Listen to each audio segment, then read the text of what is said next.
morning, ladies and gentlemen. Welcome inside the GCU softball stadium here on Grand Canyon University's campus in Phoenix, Arizona, the heart of the Valley of the Sun. I'm Dominic Hinton, here to bring you day 3 of this GCU Purple Classic tournament. Yesterday, the Lopes split a pair of wins with a dominating 10-0 win over the Lobos of New Mexico. However, in the second game against number 2 Oklahoma, the script was flipped, and the Lopes saw themselves in the loser column, getting outscored 10-0. The Lopes look to bounce back this afternoon and take on the Cyclones of Iowa State. The Lopes played the Cyclones Friday night, out-hit them, but unfortunately fell in the late innings, with the final score being 7-2. But starting pitcher Ryan Denhart kept the Lopes in the game with 3 scoreless innings heading into the bottom of the 6th. GCU put together another late-inning rally when Lily Bishop led off with a single to left field, and Gianna Nicoletti followed them with a single a batter later, but the Cyclones were able to hold them off. Iowa State managed to score 3 more runs in the top of the 7th to seal the deal, but the Lopes are looking for that revenge today, and Denhart will get another shot at the number 25 ranked Iowa State Cyclones. Denhart went a full 7 innings Friday night, striking out 4. Followed that up yesterday with an absolute dominant performance against New Mexico, going 6 strong innings, striking out 1, but giving up only 1 hit. I looked to her to carry that momentum into today's game. We're in for a good one, ladies and gentlemen. Yesterday, the Lopes saw themselves hitting very, very well, being very decisive in that first game against New Mexico. Let's see if they can carry that over today. Hopefully they don't get in their heads too much about that loss to Oklahoma, able to shake that off, come and get some revenge over the number 25 ranked Iowa Cyclones. And while we're at this in this pregame, why don't we talk a little bit about the 3 keys to the game.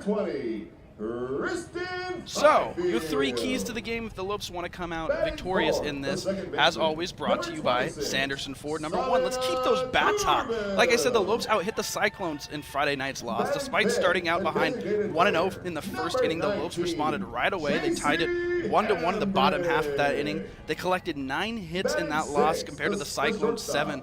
The bats continued to come alive in yesterday's win over New Mexico. The Lopes defeated the Lobos in games 1, like I mentioned, at a 6-inning run rule, and GCU had 11 hits compared to the Lobos only having 2. Their bats are hot. Do not look at that Oklahoma scorecard and compare that to an everyday stat.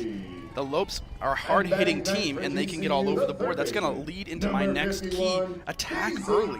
Early lead spells success for GCU. GCU has the ability to jump all over starting pitching, take advantage of big situations early, and capitalize on mistakes. And it's up to them to not let yesterday's loss to Oklahoma stop them from playing their hard-hitting game. If they can get all over the Iowa State's pitching early, they can win this game for sure. And number 3, let's just have a strong weekend wrap-up. Look to win 1 more for the weekend, finish strong, head into the week, prepare for Northern Illinois next weekend. Let's end this GCU Purple Classic tournament on a high note. So we're moments away from first pitch and wrapping up this weekend. It's been a good one. A lot of play from the Lopes, a lot of really good looks that we've seen from this team. GCU, of course, will be the home team. Let's take a look at Iowa State's starting lineups real quick. In the 1 hole, leading off, is going to be Carly Spellhog. And in the 2 hole, Sammy Williams. In the 3 hole, Michaela Ramos. Cleanup, Logan Shaben. In the 5th hole, Michaela Ochoa. In the 5th hole, Alicia Ronches. In the 7th, Camila Marin. In the 8th hole, Leah Nelson. And rounding it out in the bottom of the order, in the 9th, is Skylar Ramos. So that is 1 through 9 for the Iowa State Cyclones. Of course, as we mentioned, coming into this weekend, ranked nationally number 25th. 2 teams nationally ranked that the Lopes have taken on this weekend. Of course, Oklahoma falling to them yesterday. Like we mentioned, they did fall to the Cyclones Friday night, but it was a close game. Ryan Denhart kept them in that game. Denhart pitching well this season so far. Coming into today, Denhart currently with a 2.53 ERA, the lowest on the team. She's got 4 wins, only 1 loss. She's thrown 3 complete games in 36 innings pitched, only given up 36 hits. Has walked 10. She's struck out 21. And opponents only have a 257 batting average against her. So Ryan Denhart, the ace of this staff, is going to lead things off here in the circle. Leading off for Iowa State. Leading off, of course, Carly Spellhog. She's going to dig into the box now. Denhart going to put her foot on the rubber. First pitch underway. That one swung on and fouled. It is 11:01 on the game clock. 11 o'clock. Time to rock here at GCU Softball Stadium. Beautiful day in Phoenix, Arizona. Count now quickly 0-1 to Spellhog. That one a little bit outside. Denhart misses that one. Denhart, like we said, been pitching well this season. Definitely the lowest ERA on the team.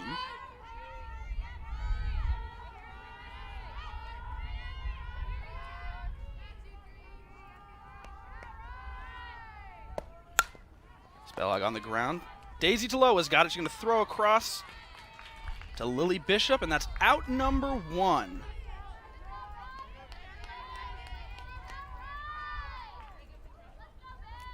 Well, let's take a look at the defensive lineup here for GCU.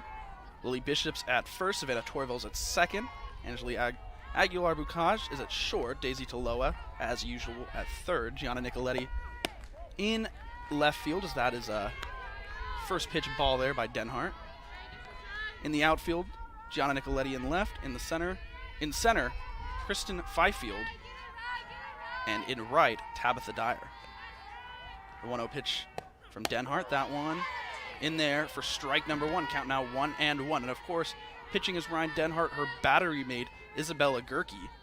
You saw her get the start yesterday in the win against New Mexico. Behind the plate. The 1-1 pitch. That one swung on the ground. Aguilar-Bucaj has it. She's going to scoop it up, throw it across in time. So 2 quick outs for Ryan Denhart.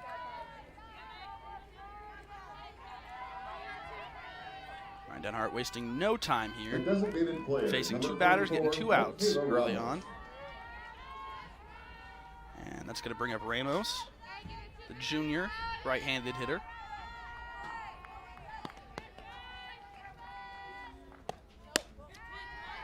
And that one misses for ball 1. Count now 1-0. Michaela Ramos, the junior from Riverside, California, for the Cyclones. Catcher. Back in 2019 was the All-Big 12 freshman team member. Last year in 2020 appeared in 24 games as a sophomore. Made 23 starts, all at catcher. She's got a 1-1 count on her right now.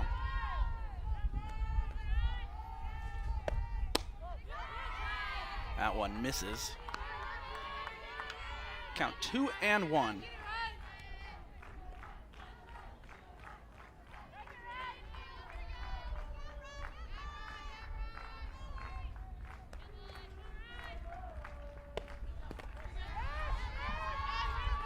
And that one misses. Count now 3-1. So a hitter's count here for Ramos.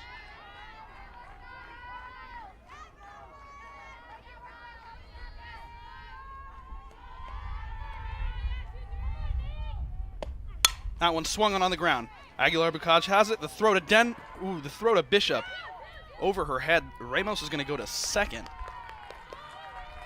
So it looked like to be an easy 1-2-3 inning without error there. The little bit of an overthrow to Bishop from Aguilar-Bucaj will result in a runner on second with 2 outs. Third baseman, number 6. Not in any too much trouble here yet. Denhart still able to get out of here with limited damage. Actually, no damage done if she can get out of this one.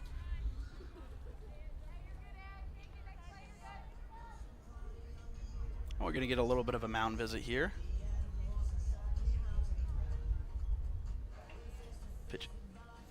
Pitching coach Chelsea Browerman chatting it up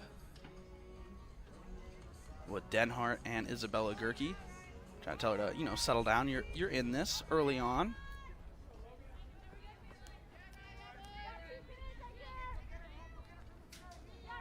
third baseman, Shaven, is up to bat for the Cyclones. She shows bunt. See if she pulls that one back. She does. Denhart pitches to her. She's going to slap that one opposite field, but Dyer is there to make the catch, and that'll wrap up the top of the first inning. So after that overthrow, Denhart able to come back and get the next batter. We'll see GCU get their first ups, a first look at their offense today. Right when we come back, we'll go to the bottom of the first inning right here on GCU TV. Grand Canyon University, a Christian university, is one of the largest and fastest growing universities in the country. GCU offers 270 dynamic academic programs with modern apartment-style living, classrooms, labs, restaurants, and more. Located in beautiful Phoenix, Arizona, GCU's vibrant community and expansive campus is ranked top 20 for best college campuses in America. My university integrates the free market system with a welcoming Christian worldview perspective into its academic programs and throughout campus life, so you can put your faith into action and help transform communities. GCU campus students received over $157 million in scholarships in 2020, and many students attend GCU for less than the cost of a state university. Visit gcu.edu/myoffer to see the scholarships you qualify for. Admissible high school seniors can schedule a free visit from anywhere in the country. Find your purpose at Grand Canyon University. Visit gcu.edu/myoffer. Welcome back inside the GCU softball stadium. Pitching for the Iowa State Cyclones, Saya Swain, getting the start in the circle today. Saya Swain pitching well for the Cyclones.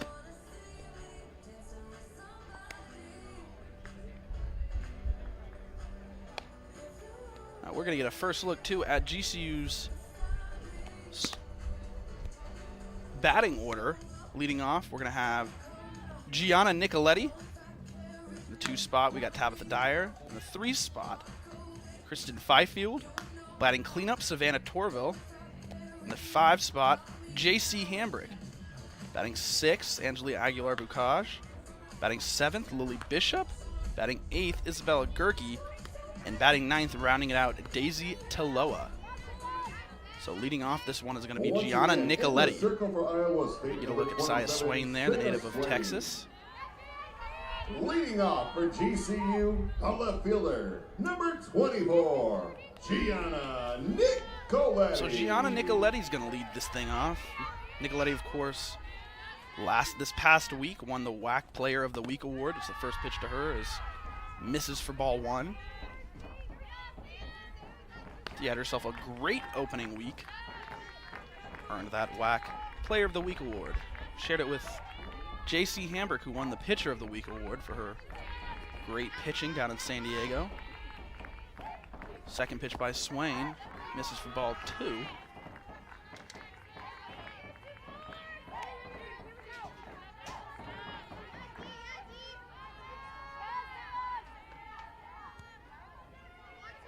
Saya Swain, the freshman out of Paris, Texas, right-handed pitcher. That one misses for ball 3, so 3 straight balls to Gianna Nicoletti. Nicoletti, of course, had herself a leadoff walk back in the game against the Cyclones on Friday.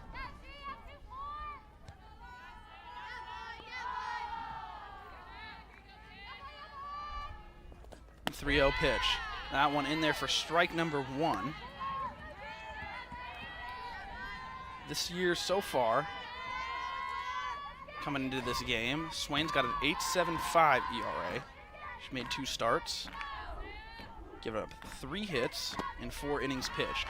And that's going to be a 3-1 walk to Gianna Nicoletti. So Nicoletti leading things off with some decisive hitting there.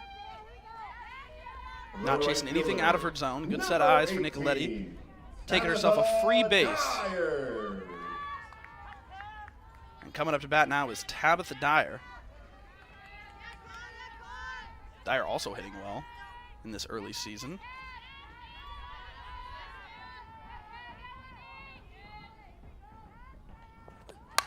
That one, a little bit of a bunt right up the middle. And no one's going to get to that one. So, we got back-to-back base runners for GCU. Runners on first and second with no outs. And that's going to bring up Kristen Fifield. The center fielder, number 20, Kristen Fifield.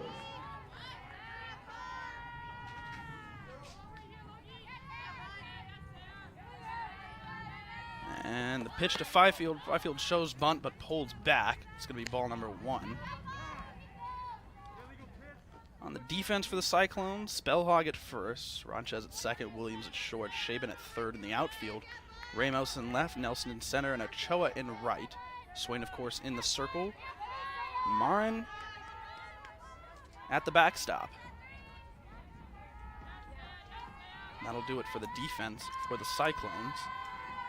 Swain, the 1-0 pitch, that one outside for ball 2. Swain early on, struggling to find the zone here. Been missing a lot outside and low early on. She's going to get a talking to by her infield real quick. A little bit of a pep talk here.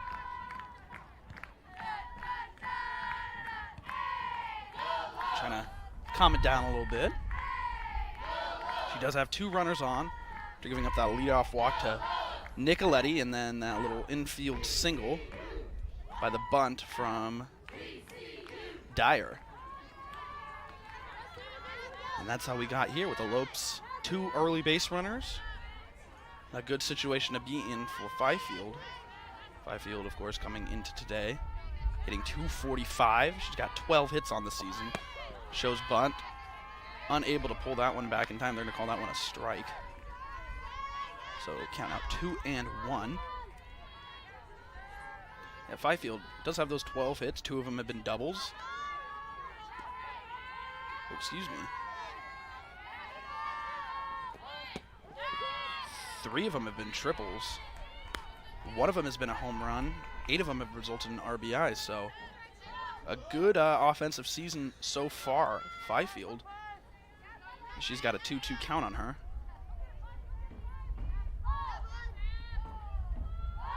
Swain comes set, the wind up, the pitch. That one swung on up the middle. Shortstop's going to have it. Throw to first, not in time. So a little dribbler off the bat there. Went straight to Williams. Williams reached down and grabbed it and threw it as fast as she could, but not in time to get the speedy Kristen Fifield.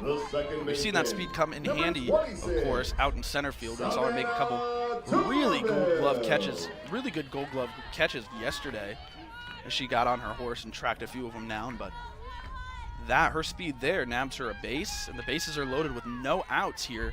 And this is the attack early on we were talking about in the pregame. The GCU has the advantage to jump all over Swain.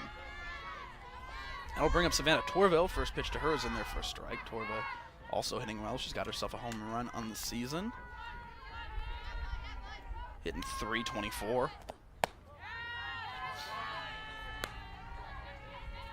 .12 hits on the season as well. Same with Fifield. 7 RBIs. 1 of them was a home run. 2 of them have been doubles. 1-1 count to her. Torville trying to break this thing wide open.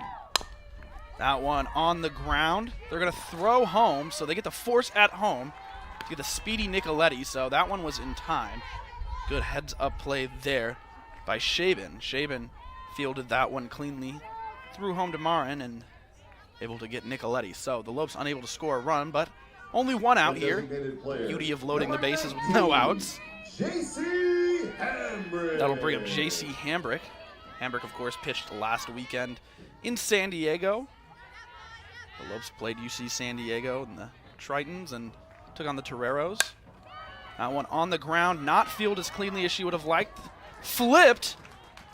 Oh, that one a tough play for the Cyclones. That one on the ground to Ronchez. She just tried to flip it to Williams. Flipped it a little bit too high, did not field that one cleanly, and everybody advances. A run Number 3, Angeli Aguilar. A run is able to score. And GCU keeps the bases loaded, so good for GCU, but the Cyclones unable to properly handle that defensive position. That'll bring up Angeli Aguilar-Bucaj, the shortstop.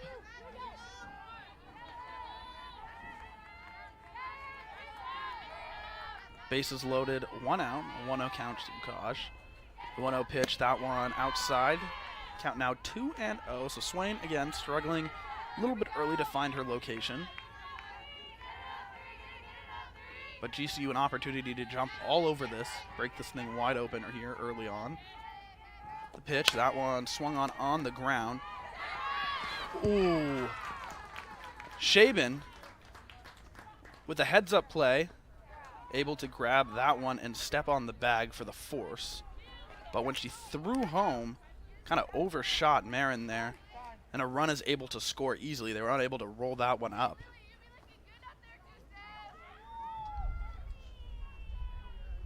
So, Saya Swain got to be a little bit frustrated here with her defense early on, as she's struggling to find the zone, but allowing the GCU hitters to put the ball in play, but the Cyclones unable to make some of these crucial plays, resulting in 2 runs for GCU. So GCU able to capitalize on some of these mistakes early on, which is exactly what they need to do to come out victorious. Like we said, the 3 keys to the game, as always, presented by Sanderson Ford, that GCU needs to attack early on, and that's what they're doing here. Got runners at first and second with 2 outs, and that'll bring up the first baseman, Lily Bishop. Lily Bishop, very hard hitter, as we know. Bishop batting .229, got herself 8 hits and a double on the season, 3 RBIs. First pitch to Bishop, that one high. Ball 1.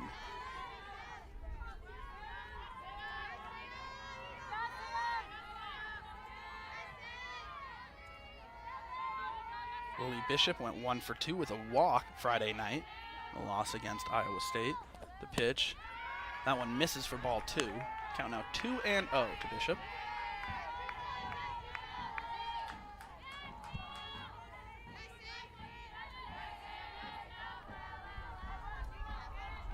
The 2-0 pitch, that one. In there for strike 1, had a little bit of movement. She took some off that one, did Swain.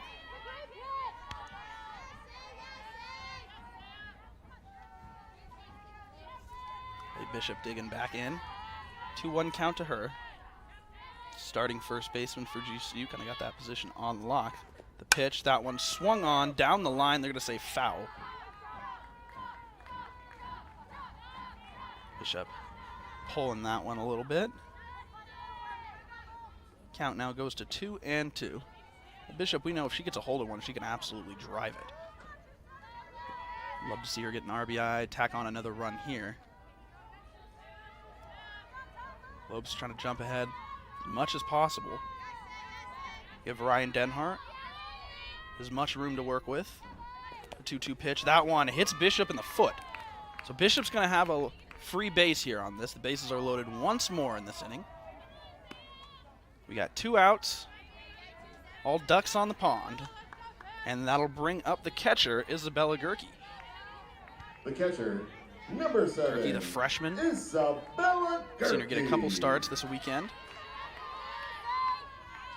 Gerke pitch ran in that loss on Friday to the Cyclones. Yesterday against New Mexico got the start in that win. That one inside for strike 1. So a first pitch strike for Swain.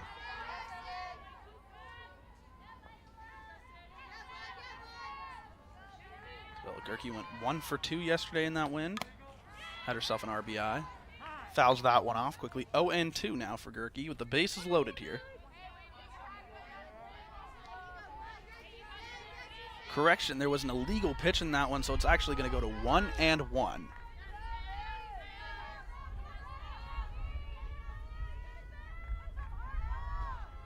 So a 1-1 count now for Gerke. That one swung on and missed. Swung right over that one. So now 1-2 to Gerke.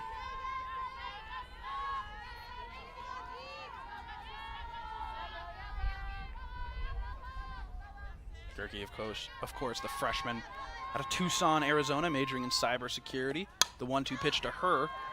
Popped behind, foul.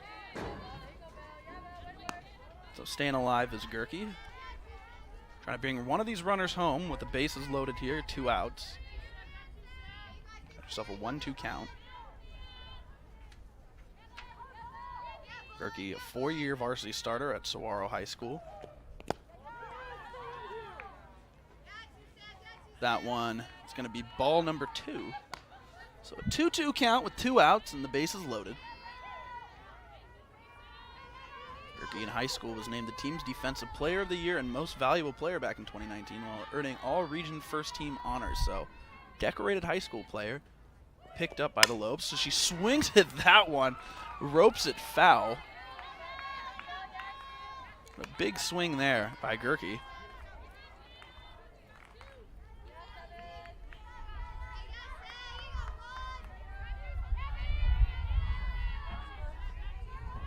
So 2-2. Gerke trying to stay alive here. Make something happen. Would like to have this be a big first inning for the Lopes. So Ryan Denhart's going to take the circle. Like to give her as much room to work with as possible. Zaya gets the sign. Swain gets the sign. The pitch. That one swung on and missed. Rung her up. So Gerke goes down on strikes, leaves the bases loaded, but not before GCU tacks on 2 runs early on in this game. Denhart's going to take the circle. We'll watch her do her magic as we head to the top of the 2nd inning right here on GCU TV. When I think back on graduation day, it's such a special moment. Walking across the stage, hearing your name called. I think I would really regret not walking. I think being able to finish out a long college experience with an awesome moment like graduation is really special. If I hadn't decided to walk that day, I think I'd regret not having that sense of closure and accomplishment for that huge chapter in my life. My name's Noah and I graduated in 2015. My name is Lauren and I graduated in 2016. Herff Jones, by your side. It's not about where you were born. It's not about your gender. Or the color of your skin. Or whether you're rich, poor, or in the middle. No matter what you play, if you have the skill and drive to succeed in school and in sports, we'll provide the opportunity. Well, welcome back inside the GCU softball stadium. Ryan Denhart still in the circle, pitching well in that first inning. Giving up just that 1 hit on an error.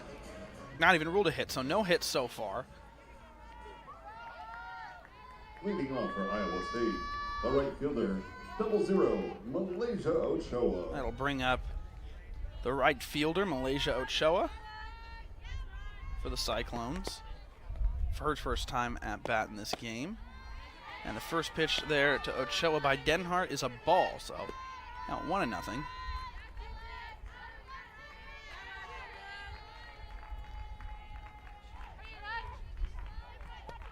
Malaysia Ochoa, the second pitch to her, misses for ball 2.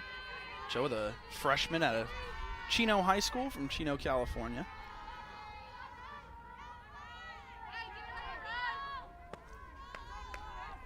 The 2-0 pitch. That one swung on, fouled back, so first strike here to Ochoa.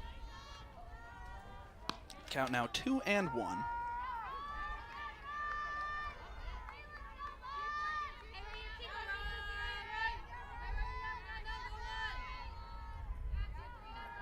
Ochoa coming into this game batting .324 on the season. That pitch missing. Ball 3, so a quick 3-1 count now to Ochoa. Denhart trying to settle in. She found her rhythm in the first inning. Let's see if she can continue with it here.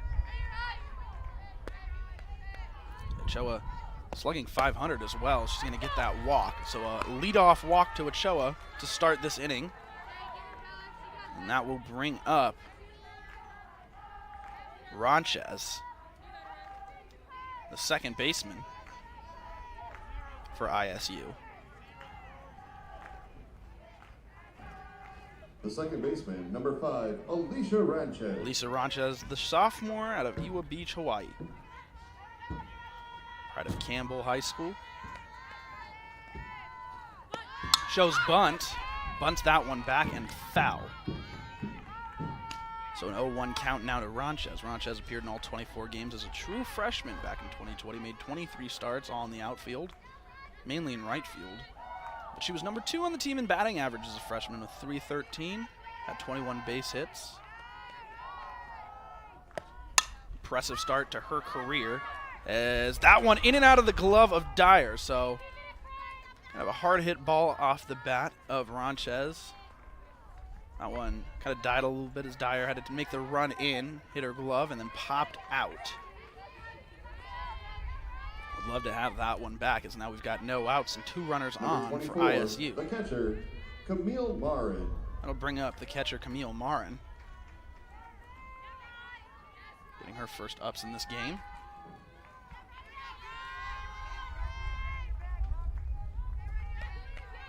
First pitch to Marin. That one misses for ball 1.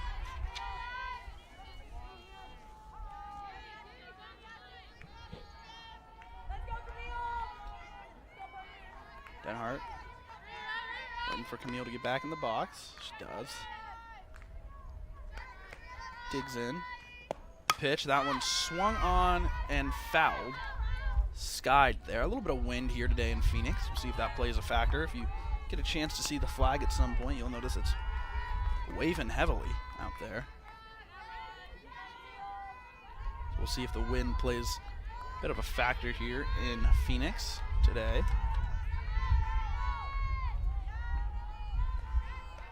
The 1-1 pitch. That one inside almost hit her. So Denhart, who pitched so well in the first inning, give up the leadoff walk, and then after that error in right field, that's how we got to the 2 base runners. 2-1 count now.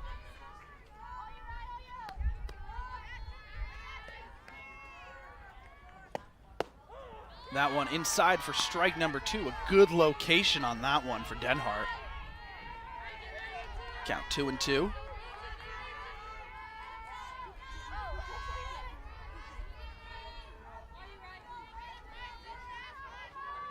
Digging back in. Currently 58 degrees here in Arizona. That one up the middle, off the glove of Denhart. Torville's got it. She's going to throw to first for the first out. So that one knocked the glove of Denhart, but Torville right there for the recovery, able to throw to first. Well, that'll give you the first out, but not before the runners advance. Got 2 runners in scoring position and 1 out here for the Cyclones. That'll bring up the center fielder Nelson for ISU, Leah Nelson. In her first at-bats in this game, the first pitch to her from Denhart. That one swung on up the middle past the diving glove of Angelique Boucage. Oh, and the throw home not in time, as ISU able to tie it up, scoring those 2 runners. So we're knotted up here at 2 in the top of the second inning. Got an interesting ball game. After that infield single there.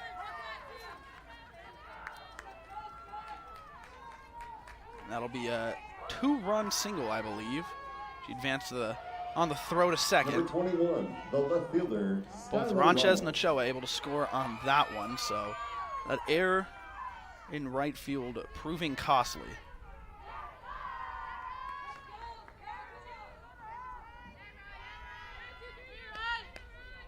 Angeline Aguilar Boucage made a great diving attempt on that one, but it was just past her glove.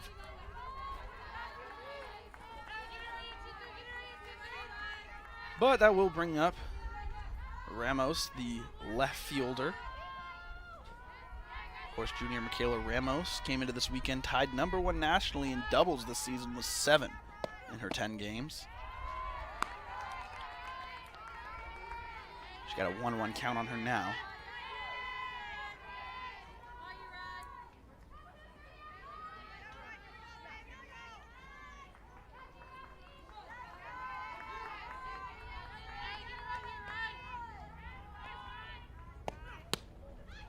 Ooh, and that one a good pitch to miss. I like the location on that one, trying to get her inside.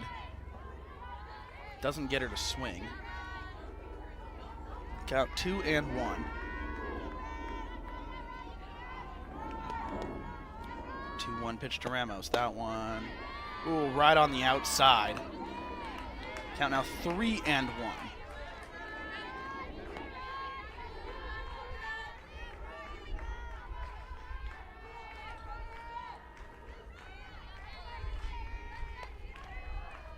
Denhart trying to battle her way back into this one. That one swung up the middle past the diving glove of Fifield. Fifield tracking it down at the warning track, trying to get this one in as soon as possible. And that's a triple. A triple for Ramos. Of course, Michaela Ramos, we mentioned coming into this weekend, tied #1 nationally in doubles with 7 in her 10 games before coming into this tournament. Picks up a triple on that one, scores a run for the Cyclones. Fifield with a brilliant effort on that one, making that dive, just unable to grab it, very close. And of course, that one, as she dove, had to recover and chase it down to the warning track. Gave her enough time to get to third. First baseman, Carly Spellhog. Scored Nelson, so Iowa State now up 3-2, and that'll bring up Spellhog, who grounded out to Daisy Taloa in the first. First baseman fouling that one off. Count 0-1 now.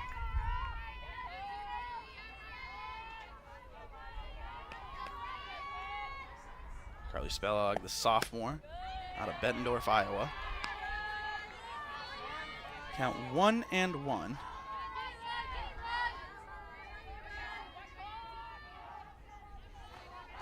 As a freshman, appeared in all 24 games, making 23 starts at first base. The pitch, that one bunted. Daisy Taloa is there. The flip, but not in time. So a well-placed bunt there by Spellhog. And Daisy Taloa was all over that one. She flipped it to Gerke, but just unable to nab her in time. And Coach Ann Pearson's going to come out and have a talk with her infield and pitcher. As ISU tacks on another run, goes up 4-2. So a little interesting sequence of events. The Cyclones putting the ball in play, but GCU unable to grab those outs. And we've only got one out here still with a runner on first, so got to imagine Ann Pearson's telling them just to calm down, play their game. They've got this. They're very much in this game. Still early on, top of the second inning. But with one out here and a runner on first, you got to be thinking double play potentially. So Sammy Williams, who's 0 for 1 today, grounded out to Aguilar Bukaj at shortstop in the first. Swung and missed at that one. Actually, they're going to say tipped it, but Gerke kept it under glove regardless. Still 0-1.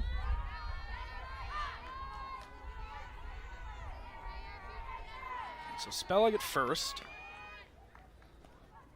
Getting that little lunge lead as that one misses. Count 1-1.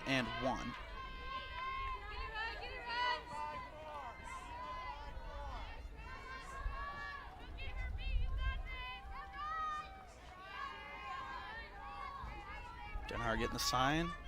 Coming set, winding up, and delivering the pitch. That one skied. Fifield going back, trying to get a good jump on that one, but not enough. It's going to hit the wall. A long single. Oh, and they're going to get her at... oh, no. That one a close play. Very close play. Fifield played that one off the wall. Threw a missile to third base.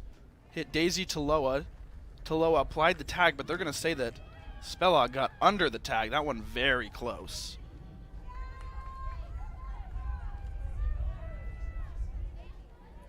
That one a very close play.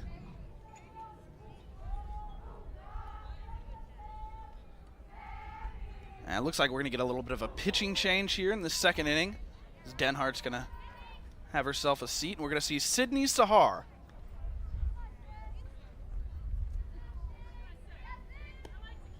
Sydney Sahar is going to come into this game. We saw her yesterday.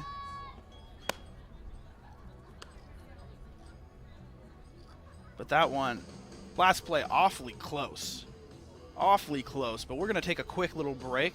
Don't go anywhere. We'll see you right back here in 30 seconds. Sydney Sahar now taking the circle for GCU.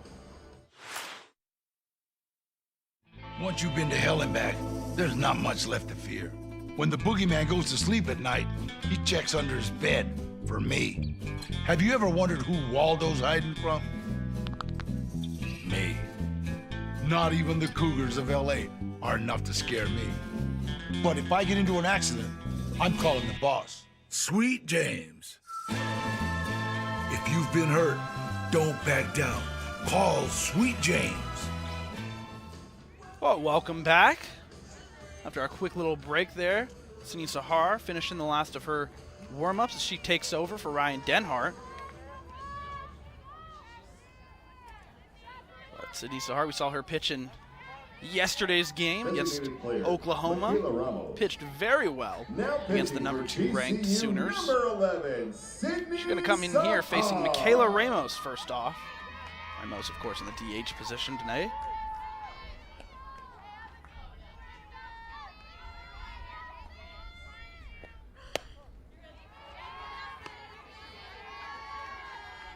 Got Michaela Ramos a little confused with the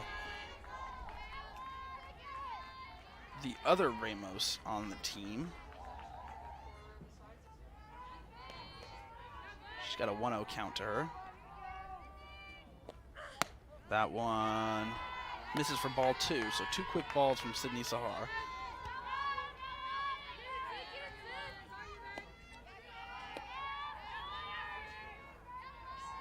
Yeah, excuse me, I got Michaela Ramos confused with Skylar Ramos, who's batting in the 9-hole. This is Michaela Ramos, the one who is ranking first nationally. That one, the throw home, that one's going to be in time as they get that lead runner. So a good heads-up play there by Angeli Aguilar-Bucaj.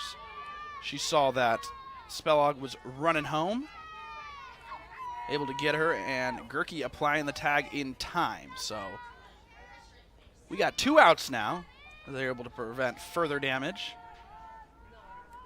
Yeah, and GCU still very much in this game. Let's see one of the bright spots of scoring early. Only down by 2 runs now. Third baseman, Logan Shaven. That'll bring up Logan Shaven, first baseman. She popped out Tabitha Dyer back in the first inning. Shows bunt. Let's see if she does. Nope, pulls it back. That one, she went around. They're going to say strike 1. So Sydney Sahar off to an early lead in this count. Sydney Sahar coming into this game. 4.67 ERA. 15 innings pitched. Struck out 9. That one on the ground. Oh, and that one. Oh, an interesting play. Aguilar-Bucaj bodied up on that one. That one just took a weird hop off of her glove, popped up right to second base. Savannah Torville able to grab that one, step on the base, but not in time. Right fielder, Malaysia Ochoa. And one that's going to bring 1 run in, so they'll tack on another one, a 5-run inning for the Cyclones. With 2 outs. Runners on first and second after that one. That one misses outside.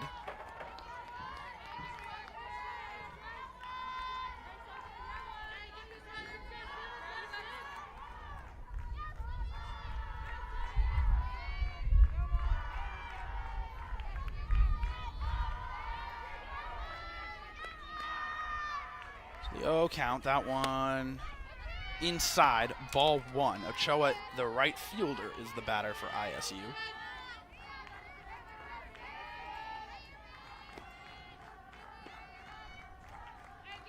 So GCU making a couple mental mistakes here in the second inning, resulting in big runs for the Cyclones. That one in there for a strike to Ochoa, count 1-1.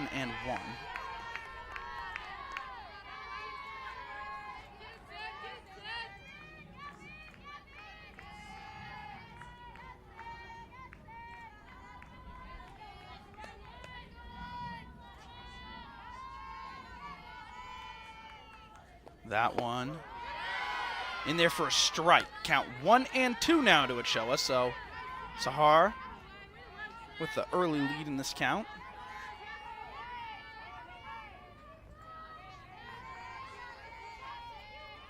Of course, we saw Sahar pitch in yesterday's game. Took over for J.C. Hambrick, who got the loss. That one on the ground, past the glove of the diving Aguilar Bukaj. And that one's going to score another run. So a single there will advance the runner to second and score one. So that's a 6-run inning here for ISU. So Nisahar trying to stop the bleeding here. Second baseman, Alicia Ranchez. I'll bring up the second baseman, Alicia Ranchez. So Ochoa on first, Shaban on second. Ranchez the hitter. First pitch to Ranchez. Ranchez is 1 for 1 today. She singled back in the second. Or earlier, actually, in this inning, I should say. They've batted around.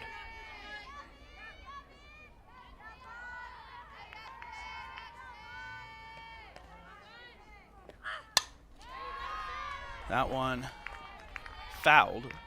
So a quick 0-2 count.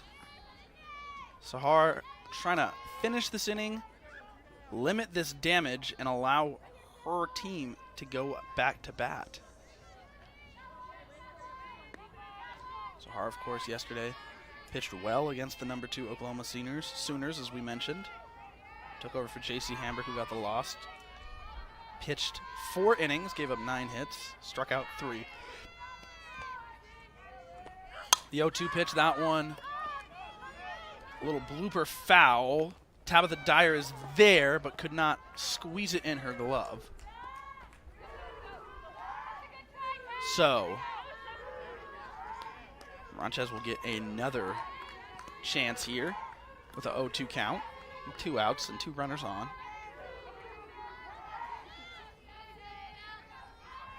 Big inning here for the Cyclones. One of the reasons why one of my keys was that the GCU should attack early, because the Cyclones will do the same. Was first ball there to Ranchez. Count 1 and 2. Sahar trying to find her rhythm here, settle down, and allow her bats to go to work on the offense. Sahar gets the sign, comes set, winds up, and delivers the pitch. That one a little bit wild. All runners are going to advance the throw down, but Shaban is there in time. So the wild pitch will advance the runners. Now we got runners at second and third, excuse me. Skirky's going to have a quick talk with her pitcher.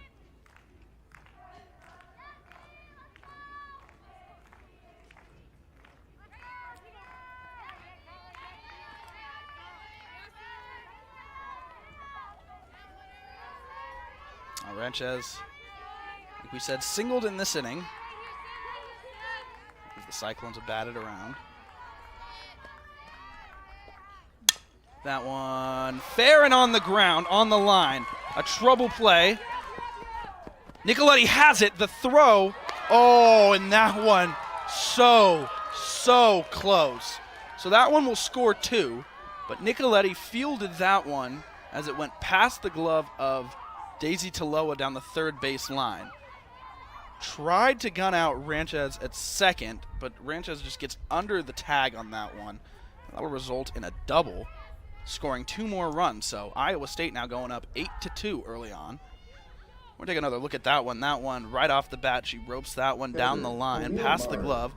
Take a look. Gianna Nicoletti has it. The stutter step, the throw, and oh, that one beat Ranchez to the bag.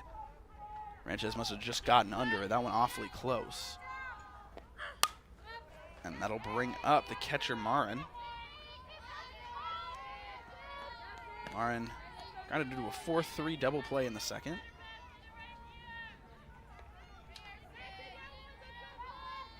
Excuse me, it wasn't a double play, just a 4-3 put out. But she's got no 1 count to her now. Sydney Sahar with the pitch. That one up in the zone for ball 1. Count 1-1.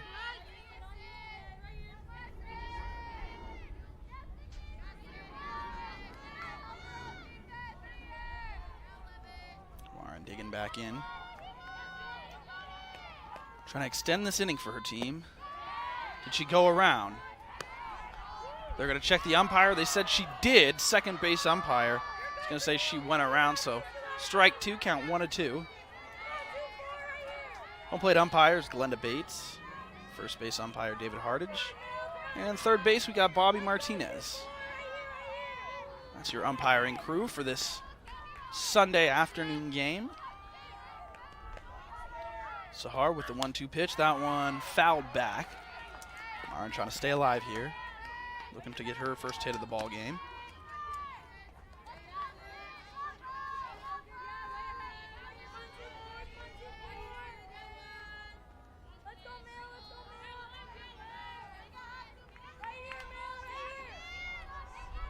So with 1-2 and a runner on second and 2 outs, the pitch, that one fouled back again. Marin trying to stay alive here, continuing to battle against Sahar.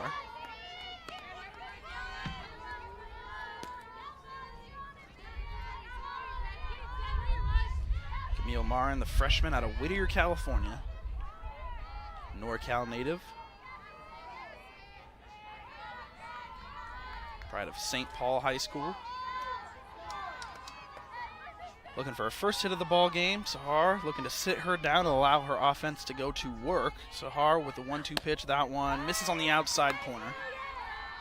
2-2-2. 3 twos. Personal favorite of mine. 2 balls, 2 strikes, and 2 outs with a runner on second. So maybe we say 2-2-2-2.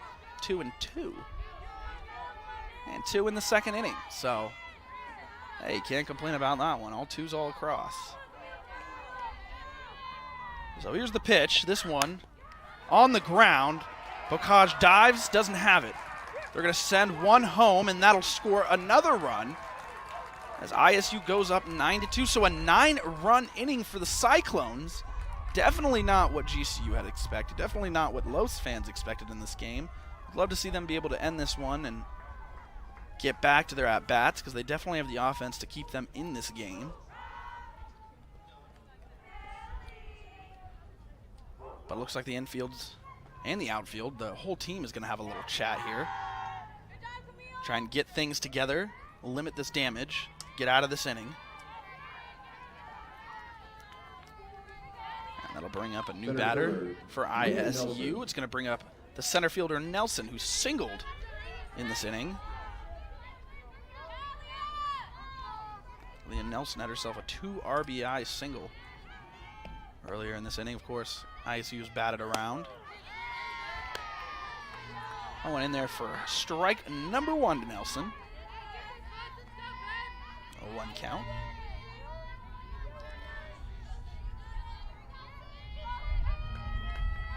So the 0-1 count, that one misses outside, ball 1. 1-1 here to Nelson. Leah Nelson, the sophomore out of Davenport, Iowa.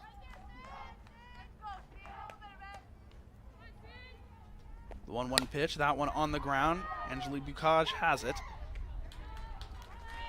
Throw across to Lily Bishop, and that will end the inning. But not before the damage is done. The Cyclones tack on 9 runs to match the 2 from the first inning that the Lopes put on. So, Cyclones 9, your Lopes 2. We're going to go to the bottom of the second and see how the Lopes respond.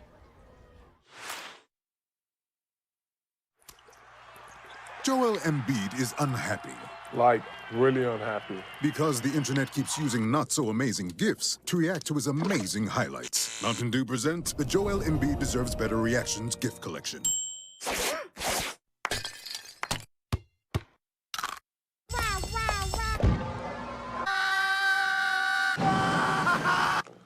Now I'm so happy.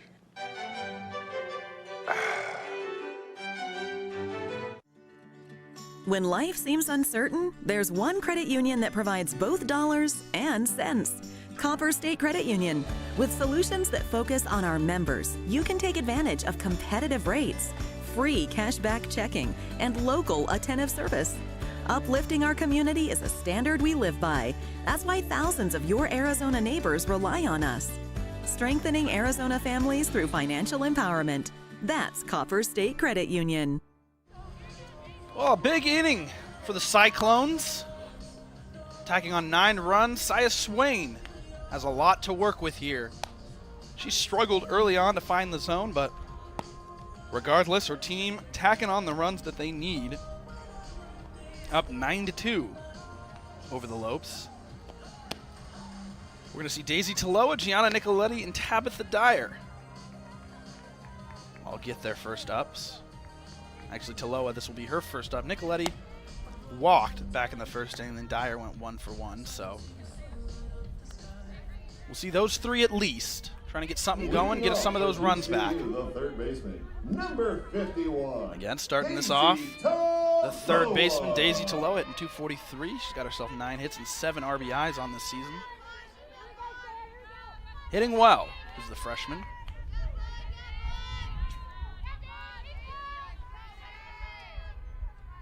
First pitch to Taloa. That one swung on well, skied in the air, going to go foul and out of play. So Taloa jumping all over that first one, but just hooks it foul.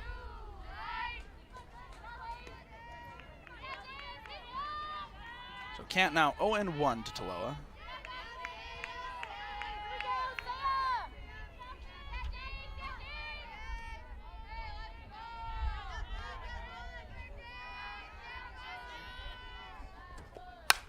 That one hit well by Taloa, but right in the glove of Ramos in left field. So Taloa making good contact with that one, but just hit them right where they were. So, quickly 1 out here for the Lopes in the bottom of the second inning. And that'll bring off the top of the order, the left fielder, Gianna Nicoletti. Nicoletti, of course, earning the WAC Player of the Week for her great performance in the opening weekend of play in that GCU kickoff tournament. That one misses.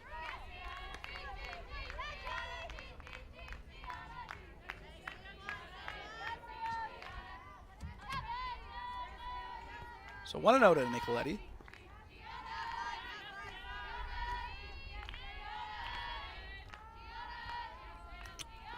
Pitch to her. That one in there for strike number 1. So count 1-1. Gianna Nicoletti is one of 5 Lopes to start in almost every game so far this season. Savannah Torville, of course, Angelina Aguilar-Bucaj, Kristen Fifield, and Kaylee Dietrich are all those. Kaylee Dietrich, of course, coming into this weekend starting almost every game. Gotten a couple rest days so far.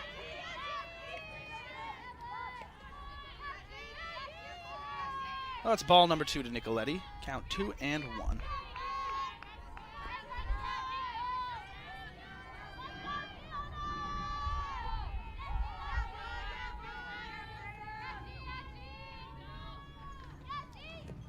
That one on the ground. Nicoletti going to try to beat it out, and she does. And that is just the speed of Gianna Nicoletti. As soon as that left her bat, she was just all over that one, able to nab first base before Swain could even come up with the ball. The right fielder. So that's the advantage of having such a fast player at the top of your order. Able to get that base. Of course, she's fearless and ruthless on the base path as Nicoletti, so wouldn't be surprised if we saw her running around a little bit out there. And that'll bring up Dyer. Tabitha, of course, singled back in the first.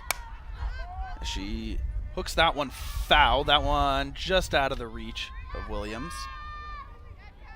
Count now 0-1 with 1 out and a runner on first.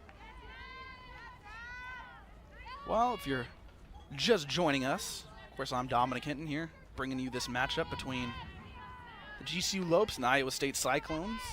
If you're wondering how this score got the way it was, the last inning, the Cyclones put up that 9 spot. GCU trying to respond here. 0-1 pitch to Dyer. That one on the ground, right into the glove of Swain. She throws that one away. Dyer's going to go to second. Nicoletti's going to round third. Oh, and she could have gone home because that one was that one kind of died. Hit the feet of Swain, but she holds up. It was a risky play, nonetheless. That one right back to Swain. Should have been an easy play, and she threw that one in the dirt, trying to give that one to Spellhog at first. So Lopes looking to capitalize on some of these mistakes here by the Cyclones. That'll result in 2 runners in scoring positions and 1 out. And that'll bring up Kristen Fifield. Fifield 1 for 1 as well. Had herself a single back in the first inning.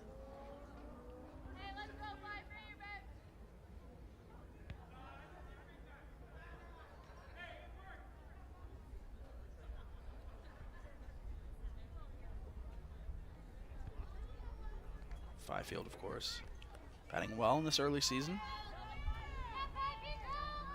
Hitting .324.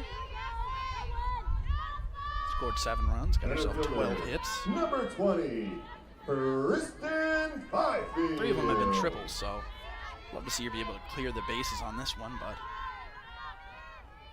Lobes trying to get as many runs as they can any way they can. First pitch to Fifield. That one on the outside corner for strike number 1.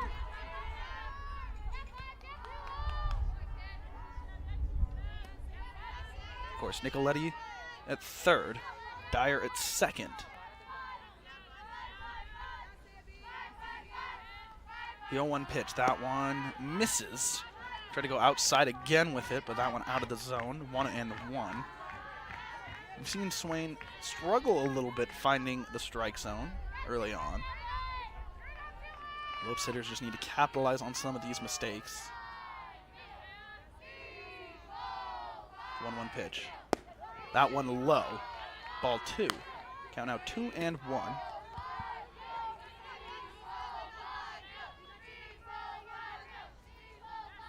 Fifield with a 712 OPS. 2-1 pitch. That one swung on a miss, swung over that one, got her chasing. Count now 2-2.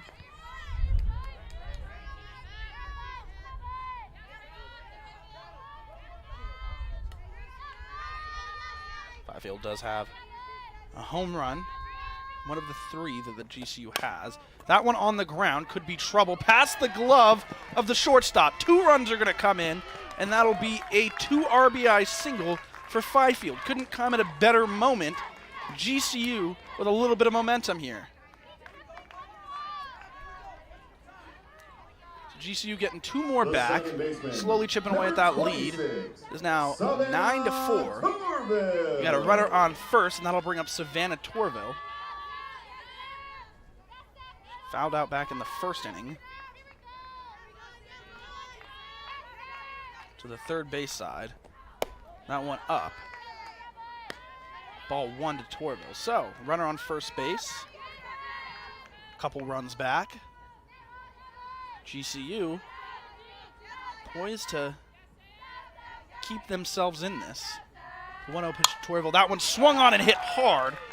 That one will be a single for Savannah Torville. So the Lopes, their bats are alive in this one with a little bit of momentum here. Good hit ball by Savannah Torville, wasting absolutely no time. Saw that first pitch ball and then swung on the second one and roped it fair. So 1 out with the runner on second and first. Of course, the runner on second, Fifield.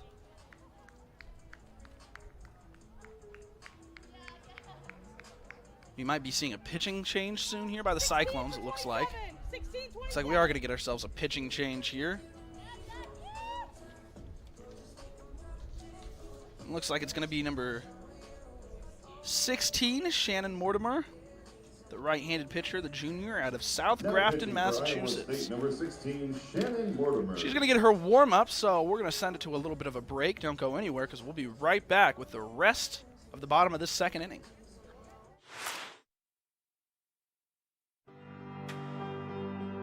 From reimagining the way you work to reassessing what you need, you've changed the way you do business. And now, so have we. With no annual contracts and flexible internet and voice solutions, you'll have what you need to get back to business. Rethink, reconnect, reimagine. Switch to Cox Business today. Oh, Shannon Mortimer taking over for Saya Swain. Mortimer coming into pitch, taking the circle. She's going to face the designated hitter, J.C. Hambrick. Hambrick, of course, reached on an error in the first.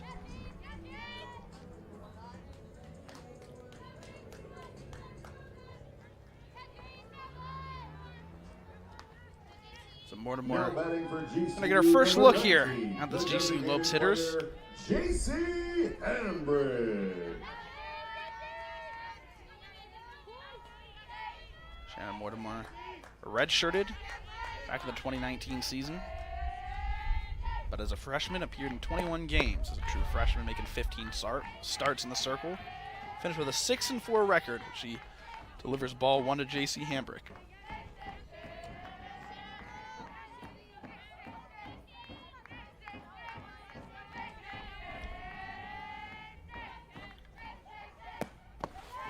The 1-0 pitch.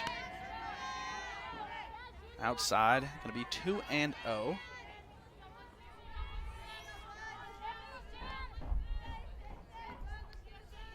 Swain went 1 1/3 innings pitch, gave up 5 hits and 4 runs before Mortimer now taking over.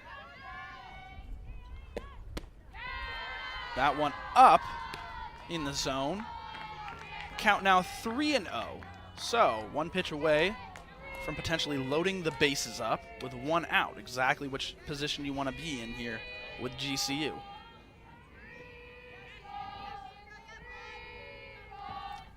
The 3-ball pitch. That one in there for a strike. Count 3-1.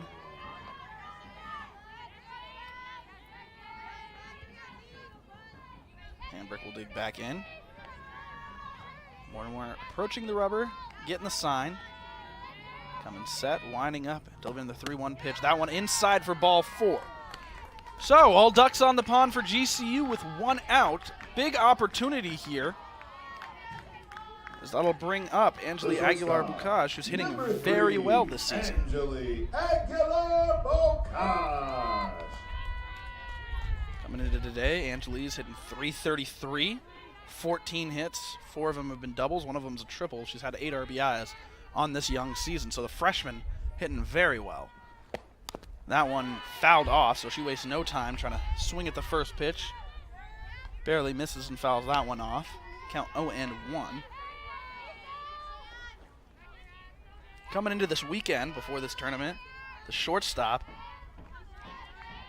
Aguilar-Bocage, continued to be an offensive threat for the Lopes in 31 at-bats. She totaled 10 hits and 7 of them were RBIs.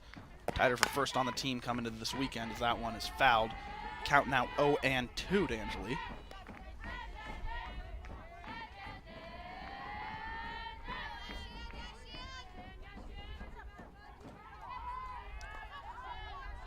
So 0-2, 1 out, and the base is loaded. GCU trying to respond after that 9 spot. And that one outside. Count 1-2.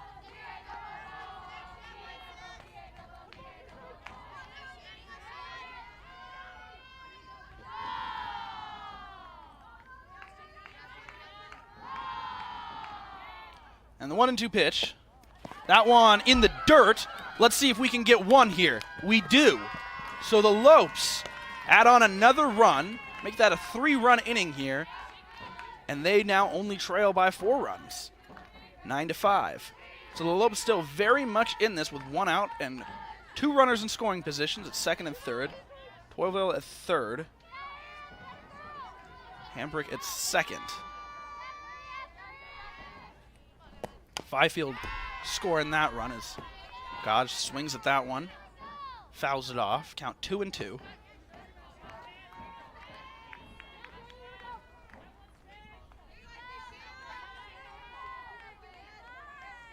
So 2-2 with 1 out and 2 runners in scoring position. Bocage trying to bring him in.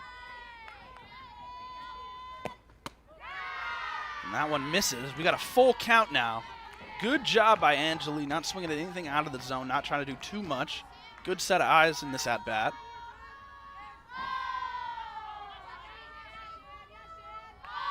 So the full count pitch, that one swung on and fair. That one in the air to right field.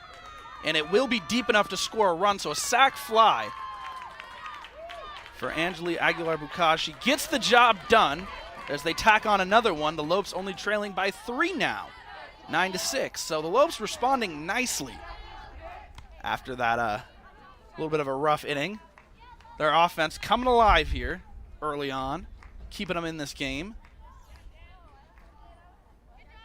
So on Friday night, kind of a flip of the script. And Friday night it was Ryan Denhart who kept them in this game with 3 scoreless innings, and now it's their offense keeping them in this game. The first baseman, number 27, Lily Bishop. That'll bring up the first baseman, Lily Bishop. She was hit by a pitch back in the first inning. Now, this is a player that can really take the ball for a ride if she gets a hold of one. First pitch to her is in there for a strike. Count 0-1. So 0-1 with a runner on third. That's J.C. Hambrick over there.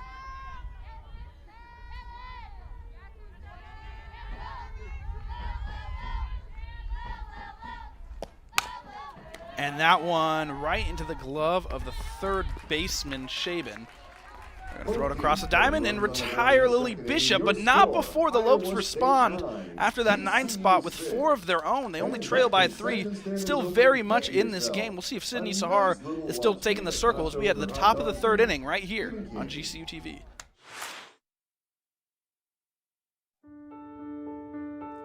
We can stand together by standing far apart. Stay 6 feet apart from other people.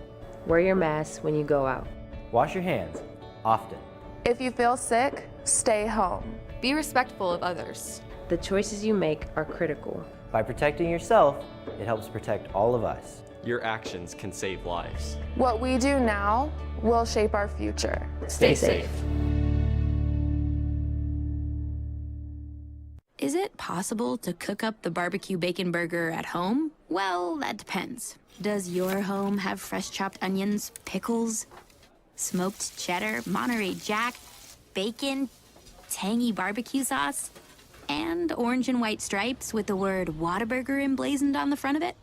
If so, then absolutely. Good thing there's the limited time barbecue bacon burger at Whataburger. Well, J.C. Hambrick taking over for Sydney Sahar, who took over for Ryan Denhart. J.C. Hambrick, the 3rd pitcher in this game, coming in, taking the circle.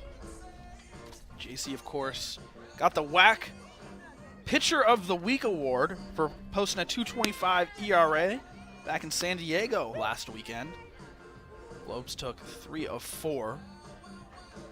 A couple games against UC San Diego, the Toreros, and then, UC San Diego, the Tritons, and then San Diego, University of San Diego, the Toreros. J.C. Hambrick, who was playing in that designated player position, moving into the pitcher spot.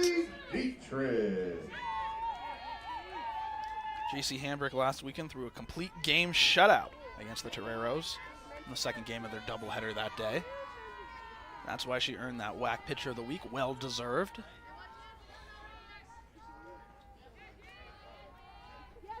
So she's going to step into the circle for the Lopes, and she's going to face Ramos. It's Skylar Ramos. And first pitch bounced right back to J.C. Hambrick, handles it with no problem, flips to Lily Bishop, and that's out number 1 in the top of this 3rd inning.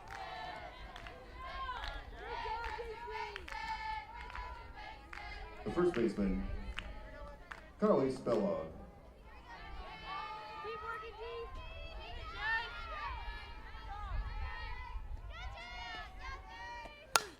That one on the ground, not handled well.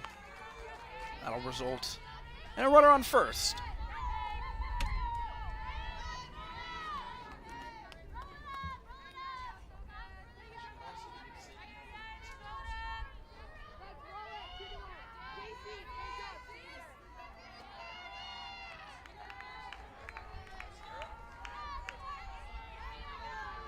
And we got a new 3rd baseman for the Lopes. It's going to be Pescara filling in.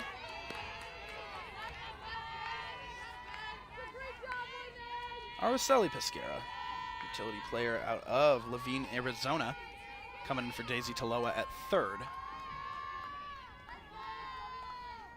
Williams, the shortstop, is the batter. She fouls that one off, count now 0-2 to her. A little bit of a defensive change. Had to check on that one. Apologize if it took me a second there. But yes, the Lopes do have a new third baseman now in this inning. And of course, J.C. Hamburg taking over on the mound. Got that quick first out before that little error there, the last batter. That one fouled off by Williams. Williams grounded out in the first, had herself a double in the second. Araceli Pesquera. Araceli Pesquera, getting her name announced. The new third baseman here. Good to see her getting some playing time. Pesquera, again, the sophomore out of Laveen, Arizona, from Mountain Point High School.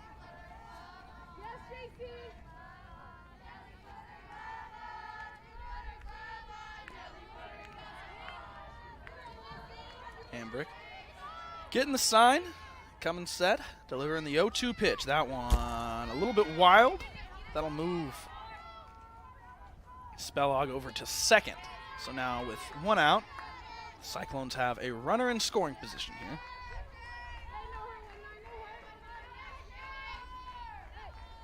So far early in this game, with runners in scoring position, the Cyclones are 6 for 10. Of course, a lot of that has to do with the big last inning that they had. The 1-2 pitch, that one swung on. Trouble if it's foul, or trouble if it's fair, excuse me, but it ends up being foul. Past the glove, Tabitha Dyer.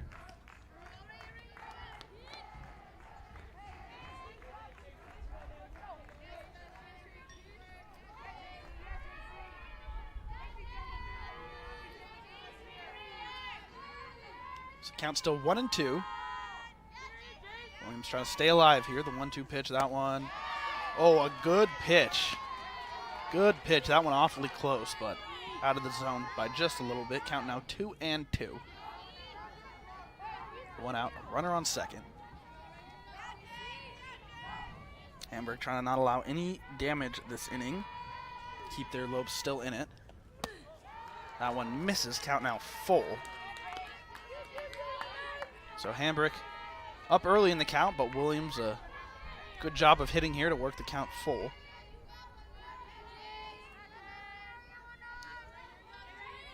Just going to dig in here, trying to score that run from second. Hambrick, the windup, the 3-2 pitch. That one on the ground, past Torville up the middle. They're going to send home Spelug, and she'll make it. The throw down to second, not in time. So, a little single up the middle for Williams. That'll score Spellig from second, and on the throw home, she takes second. So, with one out, we got a runner on second for ISU. And that'll bring up Michaela Ramos, the junior 0 for 2 today. Designated player, Michaela Ramos. Michaela Ramos, of course, as we mentioned, coming into this weekend, tied #1 nationally in doubles with 7 in 10 games. Ramos had her first ever multi-double game on February 19th this year to uplift ISU past Florida Atlantic University 6-3. Collected 2 RBIs in that game. Count 0-1. That one in the dirt. Count quickly 0-2, or 1-1, excuse me.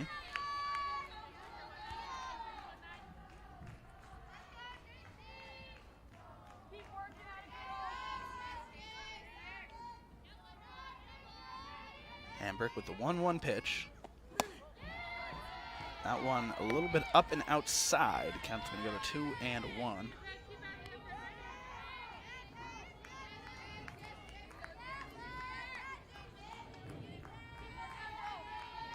Hambrick waiting for the sign. Gets it.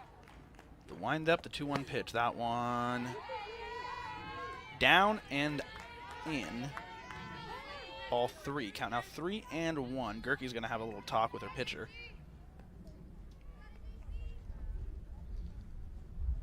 Hambrick trying to figure it out. Stay in this battle here.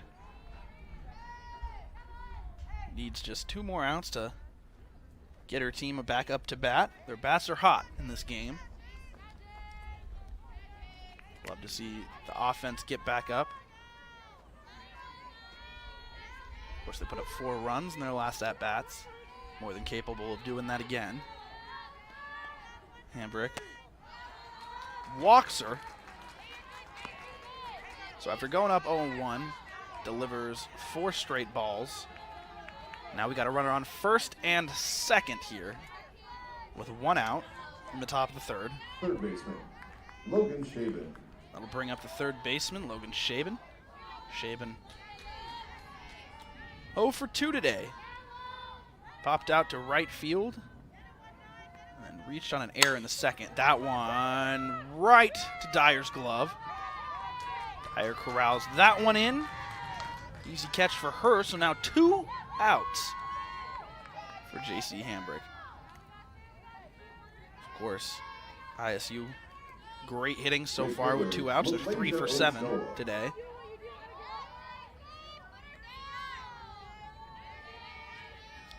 Kayla Ochoa's coming on. She's 1 for 1 today. Had herself a single in that big second with an RBI.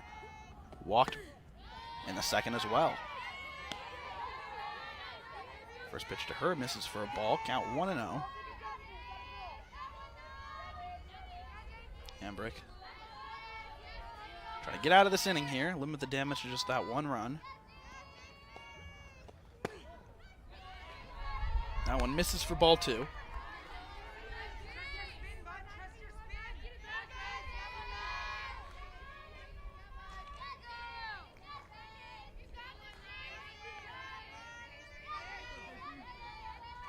Hambrick gets the sign. 2-0 pitch, that one low and in the dirt. Ball 3, so 3 straight balls now to Ochoa.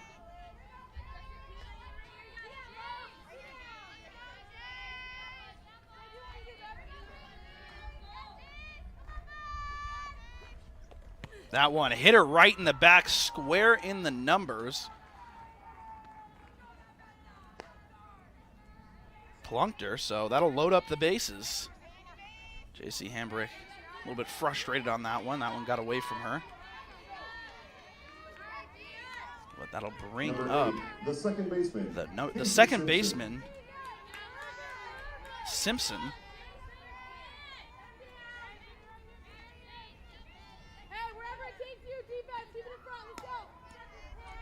Casey Simpson moving into the spot, taking over at second base. Native of Keller, Texas, the junior. Tries to hold up, but can't on that one. Strike 1. 2020, she was an academic All-Big 12 second team. Appeared in and started all 24 games of her sophomore season. Played second base in every game. Hit .254 with 17 base hits. That one in there for strike number 2. Good looking pitch there by Hambrick. So quickly 0-2 with 2 outs and the bases loaded. Hambrick trying to pitch out of this jam here. Limit the damage to only 1 and let her offense go back to work.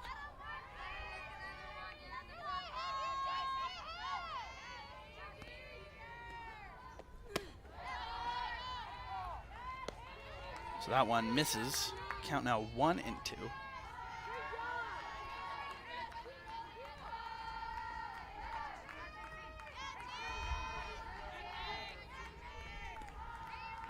Hambrick waiting for the sign. She gets it, comes set. The 1-2 pitch underway. That one up in the zone. Count out 2-2. So 2-2-2 with the bases loaded. Hambrick trying to get out of this one.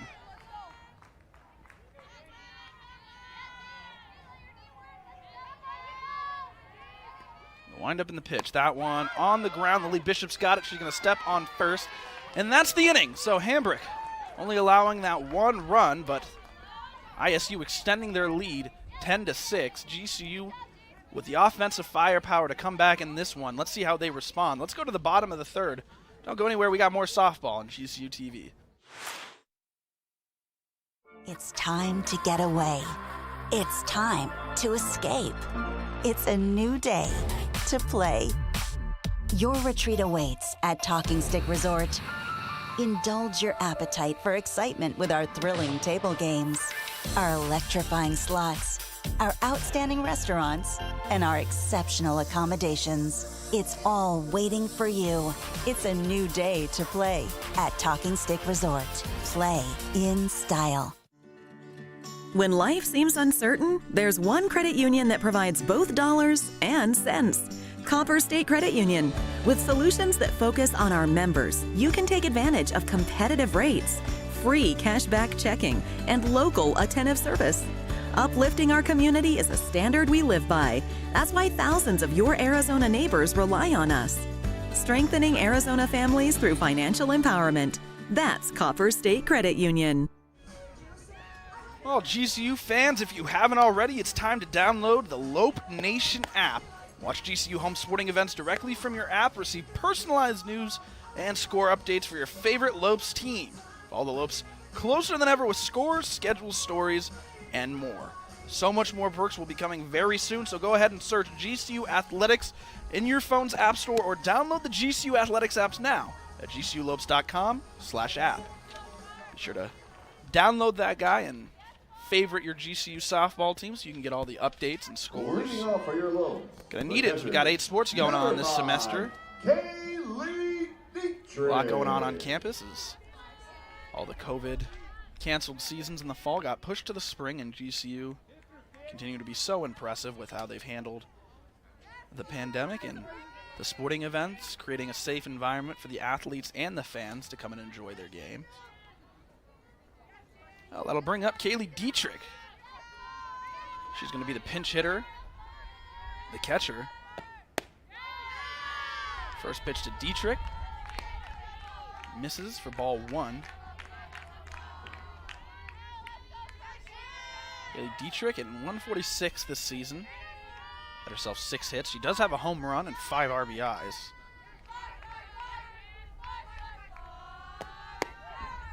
That one misses for ball 2. Count now 2-0. So the Lopes trying to find a way to put 4 more runs on the board and tie up this ISU team. Of course, they did have a 4-run inning last inning. The 2-0 pitch, that one inside, jammed her. She fouls off that one. Count now 2-1.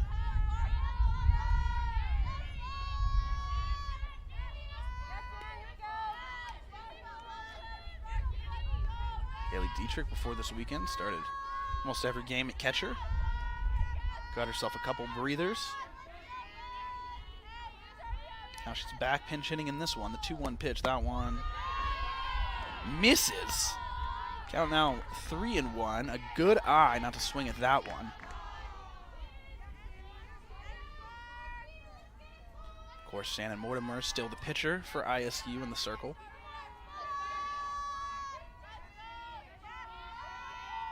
Dietrich off her bat. That's a good one. And a leadoff single for Kaylee Dietrich. A good piece of hitting there. That one went to right center on the ground. So Dietrich collects a leadoff single. And the Lopes are in business now.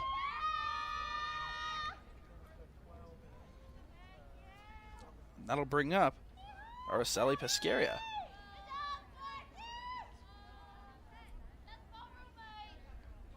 Looks like we might get another pitching change from ISU.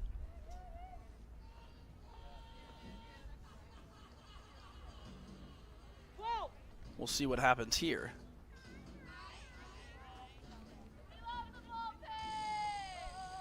So, Shannon Mortimer only sees 3 batters, gives up a hit and walks 1.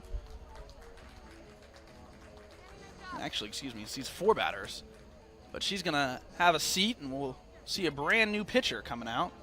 Looks like that's going to be Carly Charles, the right-handed pitcher out of the Colony, Texas.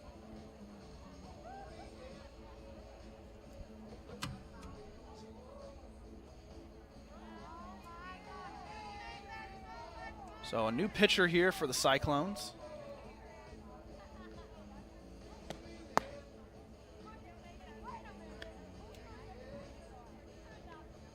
Alrighty, and we're going to send you to a quick break.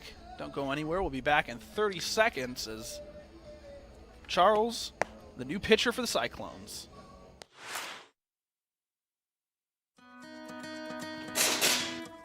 At Tire Pros, we know your time is valuable. And spending time with family and friends is what really matters.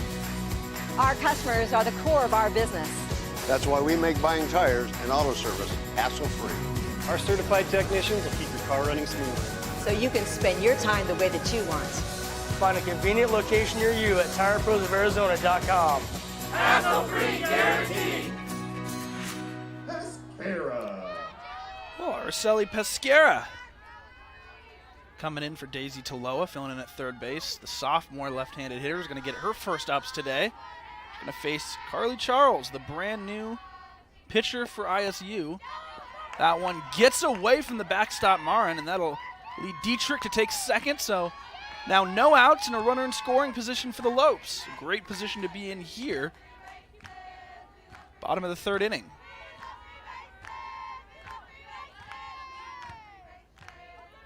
Araceli Pescara, a native of Laveen, Arizona. First one to her, or second one to her, excuse me, is in there for a strike count. 1-1.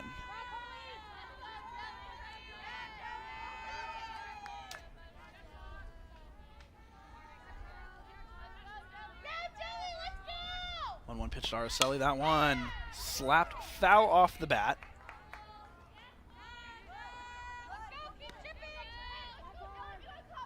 Count 1-2. Love to see them tack a couple runs on the board before they get any outs. Tack early in this inning. That one swung on and missed, so Araceli goes down on strikes. So now one out, and that'll bring up the top of the order, the left fielder, Gianna Nicoletti. Gianna Nicoletti. Nicoletti is 1 for 1 today, walked in the first, had a single in the second. Of course, the WAC player of the week after her opening weekend performance and a great performance in San Diego offensively. First pitch to her is a strike. So Nicoletti looking for a way to score Dietrich from second. Dietrich, of course, led off this inning with that single.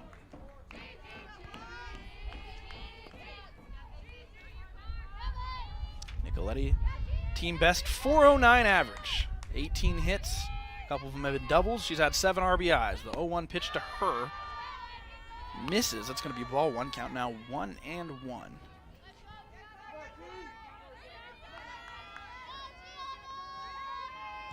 Gianna Nicoletti, that impressive 409 average, but a 974 OPS. 14 games started, 14 games she's appeared in. Kaylee Dietrich gets checked there by Marin. Well, Marin doesn't end up throwing down to second. Dietrich got a good second jump there. So a 1-2 count for Nicoletti. Nicoletti digging back in, the pitch to her. That one on the ground, over the head, not in time. Thought that one could have possibly gone over the head of Shaben, but Shaben brings it down and throws across the diamond in time to get the speedy Nicoletti at first. So the right fielder, the Lopes, number 18, Tabitha trying to do Dyer. everything they can to not strand Dietrich over at second, at least tack on one here in this inning. They got 2 outs. That'll bring up Tabitha Dyer. She singled in the first and reached on an error in the second. That one misses for ball one.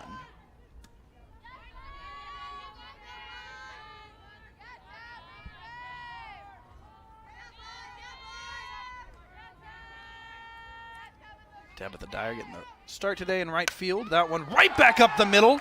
Will it be enough to score Dietrich? They're going to send her home. She's rounding third. She'll be at home safely. So 1 run will score. Tabitha Dyer gets the job done with a single up the middle. That's an RBI for her.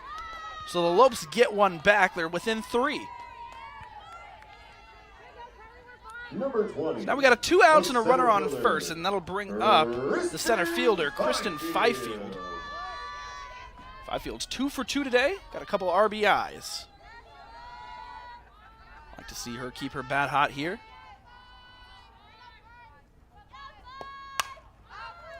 That one, a little bit of a blooper, but the shortstop Williams has it. But not before the Lopes get one back. They're back within 3, still chipping away at this lead. Let's see if the offense or if the defense can respond and sit down this red-hot Cyclone offense. We're going to go to the top of the 4th inning right here on GCU TV. It's time to get away. It's time to escape. It's a new day to play. Your retreat awaits at Talking Stick Resort.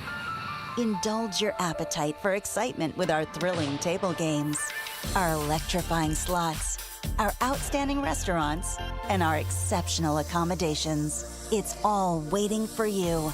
It's a new day to play at Talking Stick Resort. Play in style.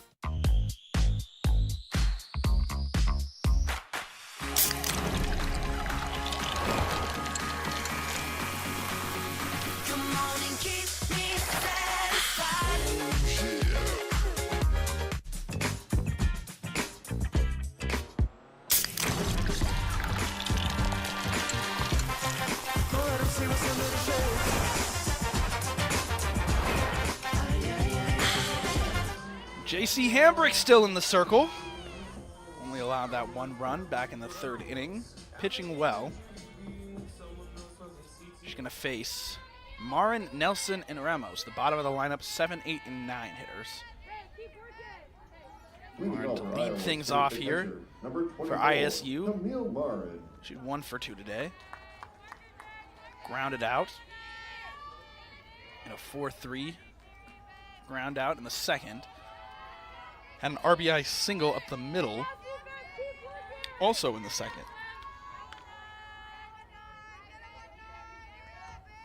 First pitch from Hambrick. That one swung on. Oh, and right in front of the diving Nicoletti. Nicoletti with a good effort there, but just dropped maybe inches in front of her. She played that well off the hop, though. Good scoop by Nicoletti, not letting it go past her and letting Marin grab an extra one. So Marin will reach first safely, so they got a leadoff runner aboard. Looks like we might get a pinch runner here. We'll see. We are going to get a pinch runner. Looks like it'll be number 28, Angelica Gonzalez, the outfielder from San Juan Capistrano, California. Proud of San Juan Hills High School. She's going to pinch run for the catcher, Marin. Pinch runner for Iowa State now on first base, number 28. And that'll bring up Leah Nelson. She's 1 for 2 today. She had a single, 2 RBIs in the 2nd. She also grounded out in the 2nd. Big 9-run 2nd inning for the ISU Cyclones. That's what that crooked number on the scoreboard seems to be. Leah Nelson. But Leah Nelson coming up. She's going to show bunt. Kaylee Dietrich has it. She'll throw down to 2nd to get the leadoff runner. Look at how quick Kaylee Dietrich is with it. That one, an impressive little play there. That one bounced right in front of her without hesitation. Gunned it down to 2nd to get Angelica Gonzalez, the pinch runner. So, interesting enough. The 1 out comes from a good play, heads up by Kaylee Dietrich, showing bunt again. They're going to say that one hit her. So Ramos, the left fielder, is going to get a free base. Hambrick hitter.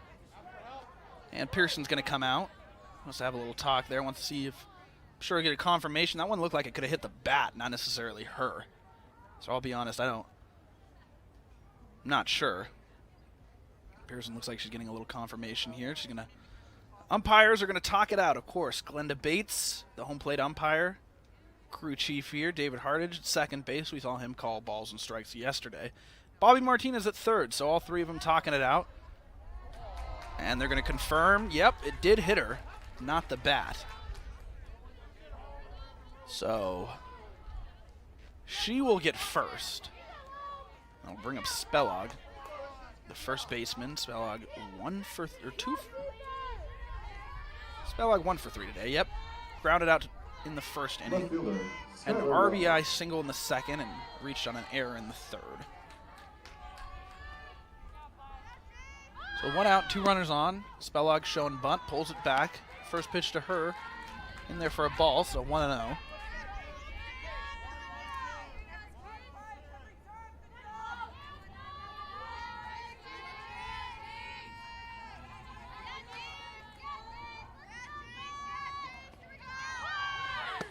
Second pitch to Spellog, in there for a strike.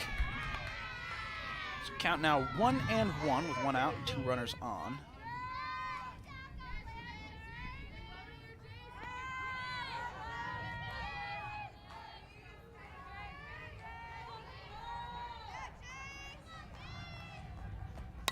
And that one back to Hambrick. Hambrick's going to go to first. Bishop has it. It's a good heads-up play getting that base runner. 2 outs now. But not before both runners for ISU move into scoring position. So runners at second and third. And that's going to bring up number 1, Spellog. Harley Spellog. So that was Ramos who just grounded out. Spellog now going to get her at bat. Of course, she is 1 for 3, like we said.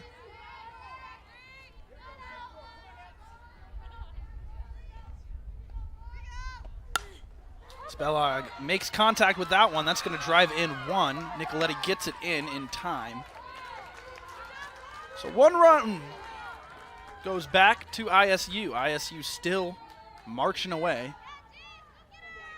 They've now gone up to a 4-run lead.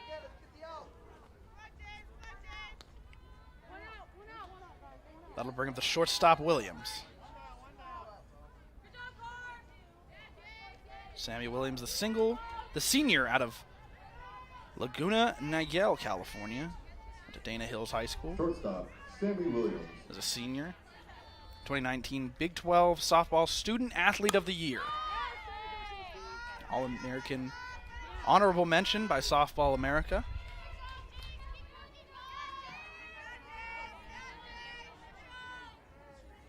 Sammy Williams going 2 for 3 today.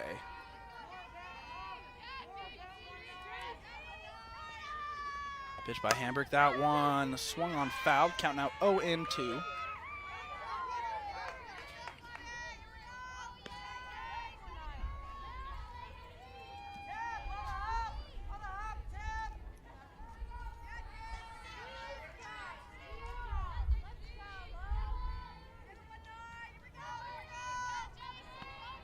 So the 0-2 pitch. That one up in the zone. Good check there by Dietrich.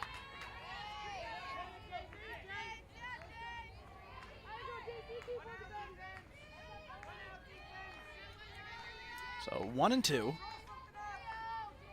Williams. Pitch to the shortstop. That one on the ground. Savannah Torville could not field that one cleanly. That one took a nasty hop on her, off her glove. But Hambrick there to back her up. So another run will score. There's 1 out. There's 1 out. We'll go by 5 runs. It'll be 12-7.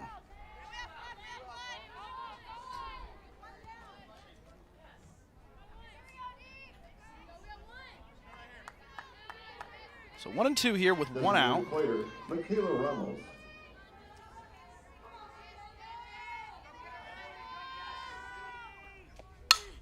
That one on the ground. Torville will try to roll 2. Back to Angeli.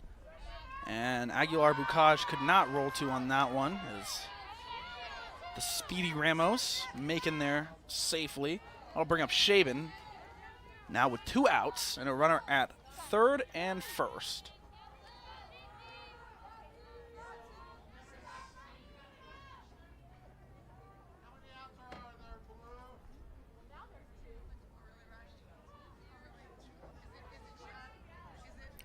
So a little team meeting there of the infield. Trying to discuss a little strategy with runners at the corner. 2 outs here.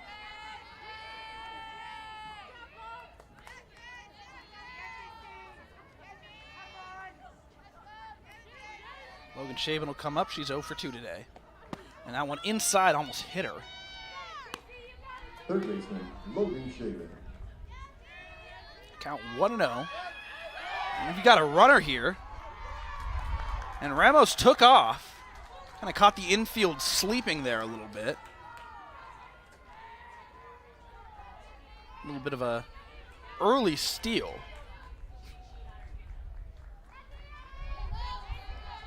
So the 1-0 pitch.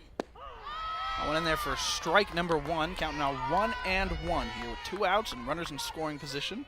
Second and third. Runner on second is Ramos. Leo Nelson at third. The 1-1 pitch. In there for strike number 2.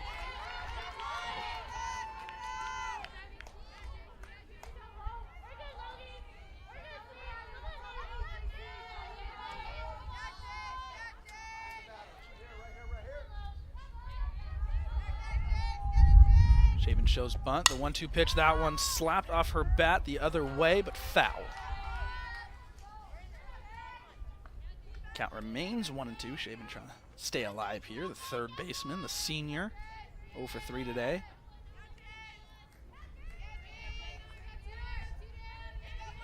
Trying to add some more runs for her team.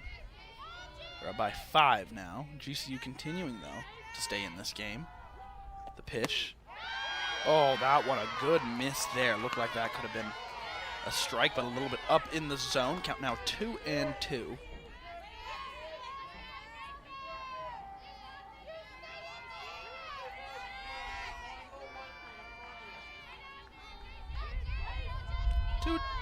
So 3-2. That one swung on and missed. Blew it by her. Confused her a little bit. A good strike out there to end the inning for J.C. Hambrick. So the Cyclones tack on 2 more. They go up by 5. GCU, it's their turn to respond. Let's go to the bottom of the 4th inning. I'm personal injury attorney James Bergener. Accidents can happen. If something happens to you or your family, call me. My firm and I will take you by the hand and guide you through everything. You see, personal injuries are just that. They're personal. You're not a number. You're more than just a name. This is your life.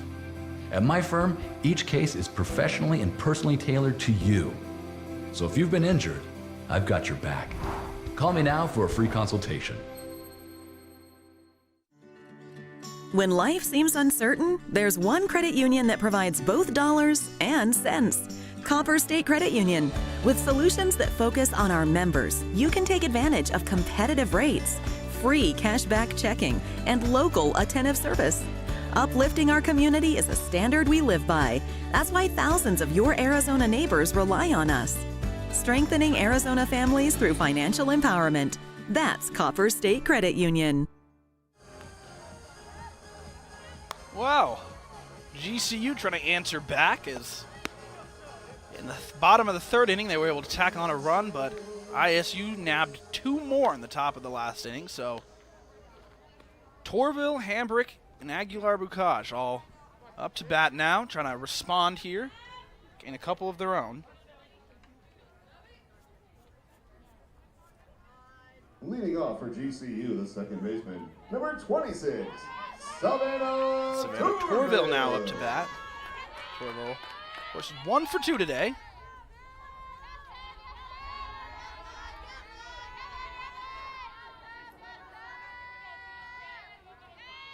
The pitch to Torville, first one in there for a strike. Savannah hitting well this season, .324 average. Scored 7 runs, 12 hits. 2 of them have been doubles. 1 of them a home run. Total of 7 RBIs.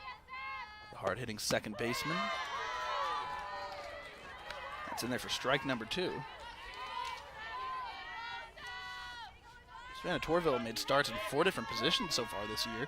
Seen time at third, second, first, and designated player. Came into this weekend with a team-best 6-game hitting streak. That one inside looked like it could have hit her, but it did not. Count 1-2.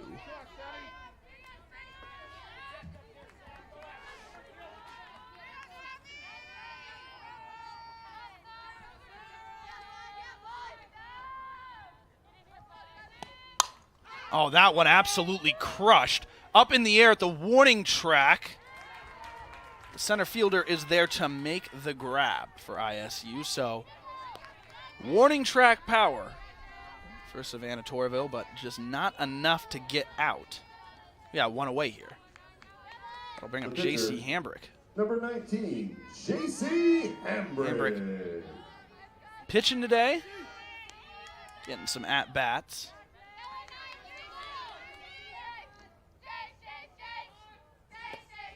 First pitch to Hambrick is outside. J.C. Hambrick got her first hit against San Diego back on February 20th last weekend. Hambrick threw 2 complete games this season. One of them was a shutout against San Diego. Tossed the most innings for the Lopes coming to this weekend with 28 and a third. Team high 19 strikeouts. She pops up to the shortstop on that one.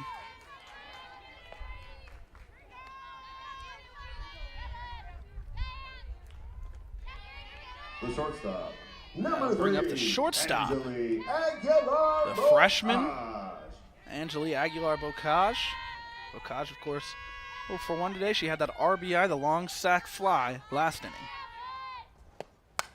And she pops up. Let's see if the first baseman can nab this one. She does as she backpedals, and easy 1-2-3 inning for the Cyclones. So the Lopes unable to respond. After 4, they're still down by 5 after 4 innings. The Cyclones up 12-7. We'll go to the top of the 5th right here on GCU TV. Is it possible to cook up the barbecue bacon burger at home? Well, that depends. Does your home have fresh chopped onions, pickles, smoked cheddar, Monterey Jack, bacon, tangy barbecue sauce, and orange and white stripes with the word Whataburger emblazoned on the front of it? If so, then absolutely. Good thing there's the limited time barbecue bacon burger at Whataburger.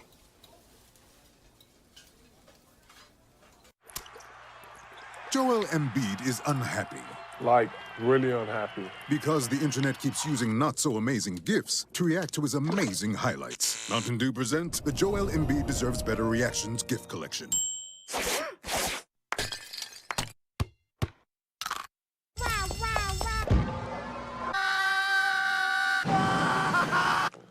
Now I'm so happy.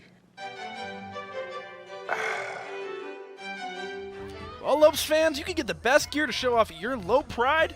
Go to lopeshops.gcu.edu to find everything GCU, from the newest apparel to the coolest accessories. Be sure to use the promo code GameDay20 today only to get 20% off just for being a GCU TV viewer. That's right, GameDay20 to get 20% off just for tuning in. Log on and get your gear today. Well, right here, top of the 5th inning, J.C. Hambrick still in the circle for the Lopes. She's going to face the third baseman, Shaban. Or excuse me, she's going to actually face Malaysia Ochoa.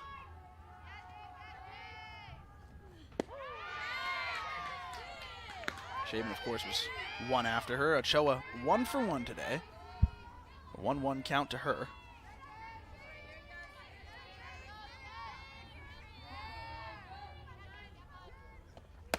That one up in the zone. Count now 2-1.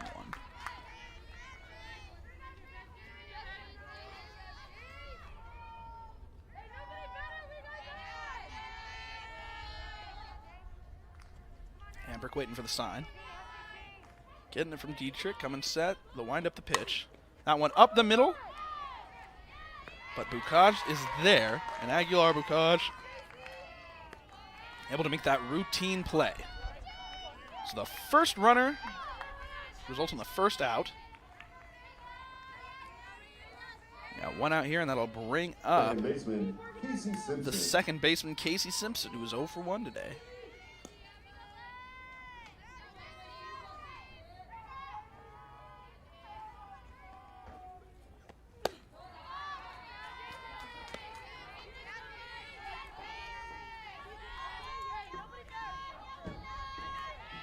First pitch to Simpson, misses for ball 1. Count 1-0.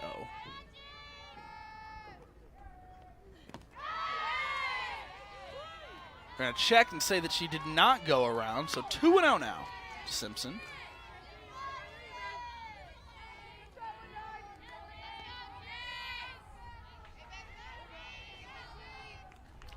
Hambrick. Trying to have a 1-2-3 inning here. The 2-0 pitch. That one swung on and missed. Good pitch by Hambrick. Count now 2-1.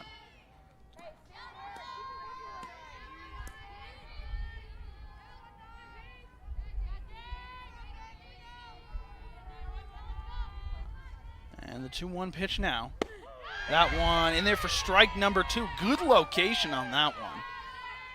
Getting the inside corner. Count now 2-2 to Simpson.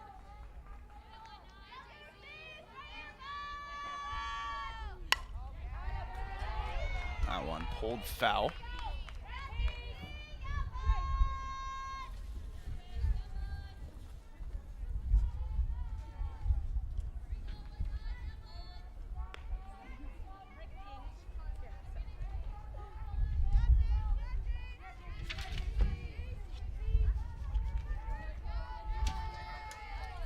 So, count 2-2 with 1 out here to Simpson. That one, a good pitch to miss. Tried to jam her up on the inside, but she did not swing. Good set of eyes there for Simpson. Count is now full. Hambrick trying to win this battle and get out number 2. She gets the sign. She's going to pitch that one on the ground. Hambrick's got it. Flip to Bishop at first. And that's out number 2. So Hambrick making quick work this inning. Of course, never count the Cyclones out when there's 2 outs. They're 3 for 9 today in 2-out situations. Catcher, Camille Marin. And Camille Marin's going to step in, the catcher. 2 for 3 today. Had herself an RBI.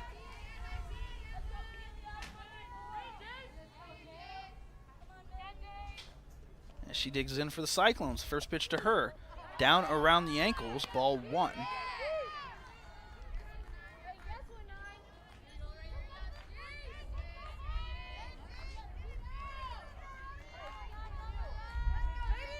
Marin,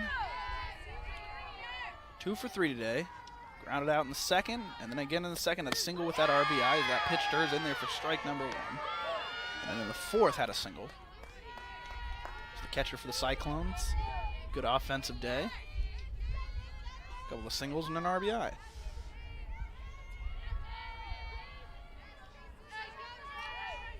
Cyclone hitters today are 11 for 29, going 379. And a good pitch right there by Hambrick. Challenging her right over the middle. Marin just does not pull the trigger. So, a 1-2 count here with 2 outs. J.C. Hambrick trying to sit down Marin and allow her offense to go back to work. Again, still very much in this one. Only down by 5 runs. The 1-2 pitch, that one, oh, she could have got her going, but she did not.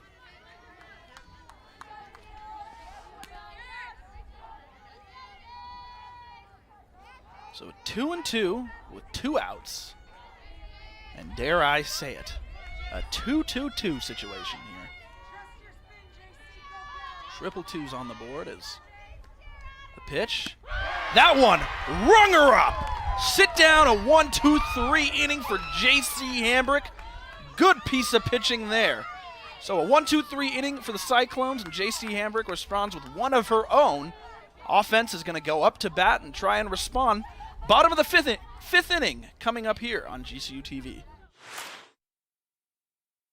Grand Canyon University, a Christian university, is one of the largest and fastest growing universities in the country. GCU offers 270 dynamic academic programs with modern apartment-style living, classrooms, labs, restaurants, and more.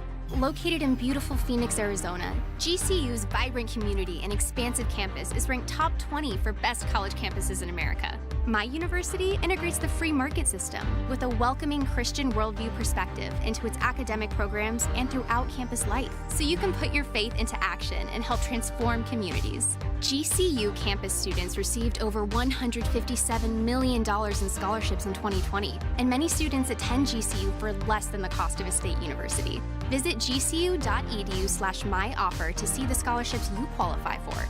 Admissible high school seniors can schedule a free visit from anywhere in the country. Find your purpose at Grand Canyon University. Visit gcu.edu/myoffer. Well, Carly Charles still pitching in the circle for the Cyclones.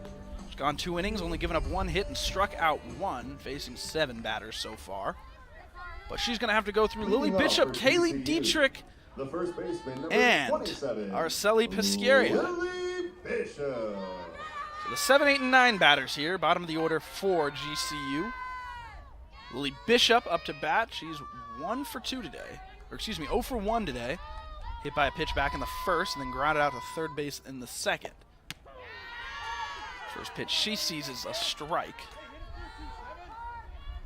Lily Bishop, of course, another one of those heavy hitters for GCU.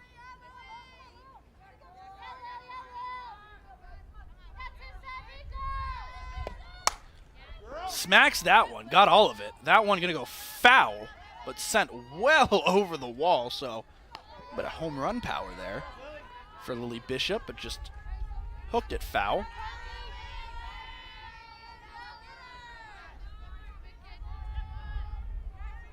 Carly Charles got the win on Friday night against GCU. Ryan Denhart, of course, took that loss.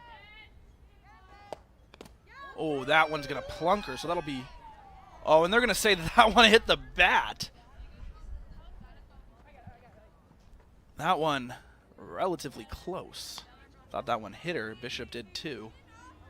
Couldn't sell it, though. Count's going to go to 0-2.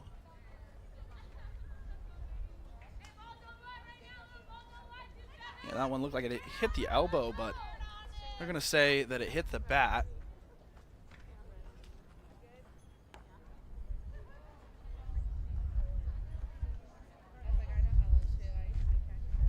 The staff for the Cyclones coming out, checking on Marin. Looks like she's stretching out that leg a little bit. No speculation from up here, but looks like that could be a little bit of an agitation. Bishop digs back in. No balls and 2 strikes to her with nobody out. Bottom of this 5th inning. Bishop's leading it off. Bishop went 1 for 2 Friday night against the Cyclones with a walk. That one rings her up, so not the at-bat that Bishop had hoped for. First batter of this inning struck out by Carly Charles. That'll bring up the catcher, Kaylee Dietrich, who's 1 for 1 in her pinch hit back in the last inning. Got herself a stolen base as well. Kaylee Dietrich was 0 for 3 Friday night. She left 5 on base. Would love to be able to rebound from that today.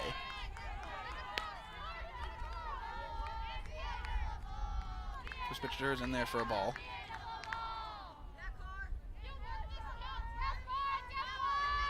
A senior from Gilbert, Arizona, majoring in business management, proud of Desert Vista High School. Gets a hold of that one, but that one right into the glove of the left fielder Ramos. She was there. So Dietrich, good contact there, but just hit them where they were. So 2 away here for the Lopes. The third baseman, Araceli Pescara. The third baseman, Araceli Pescara. 0 for 1 today. The strikeout back in the 3rd inning. Charles with the windup. That one misses for ball 1.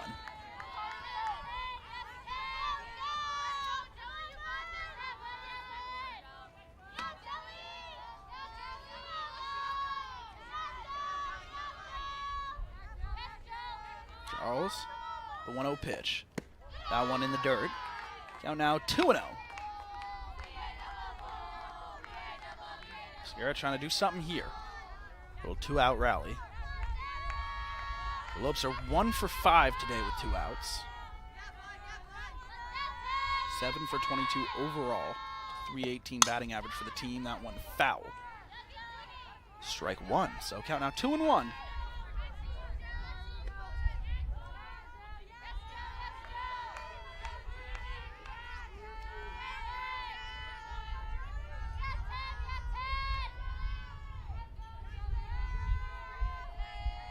Charles getting the sign. And they'll wind up in the 2-1 pitch. That one low in the zone. Count now 3-1.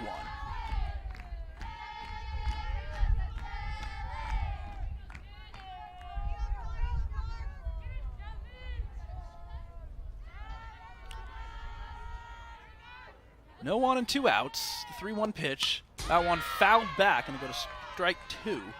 So count now full here.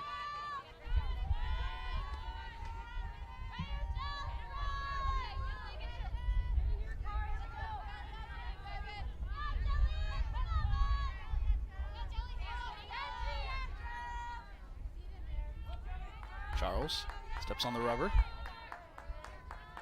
Gets the sign with a 3-2 pitch. And that one low and outside. So Araceli will be aboard with a walk. Good piece of hitting there, and that'll bring up the top of the order with Gianna Nicoletti, the junior left fielder. The left fielder, number 24, Gianna Nicoletti. Nicoletti, 1 for 2 today. Had herself a walk. A single in the second and ground out in the 5th. A sophomore from Fullerton, California. That one gets away from the backstop of Marin. Ascaria will go to second.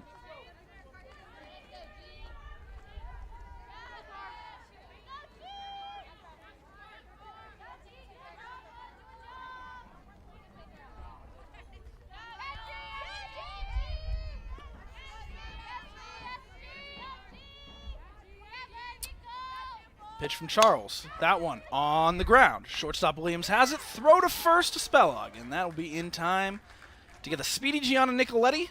So the Lopes unable to tack on an extra one. Still battling their way in this one.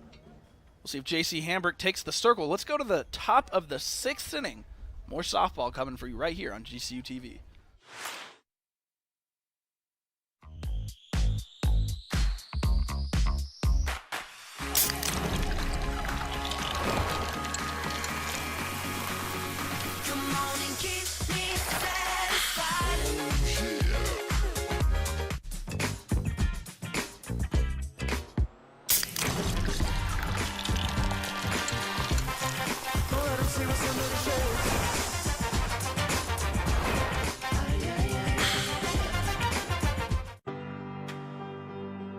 From reimagining the way you work to reassessing what you need, you've changed the way you do business. And now, so have we. With no annual contracts and flexible internet and voice solutions, you'll have what you need to get back to business.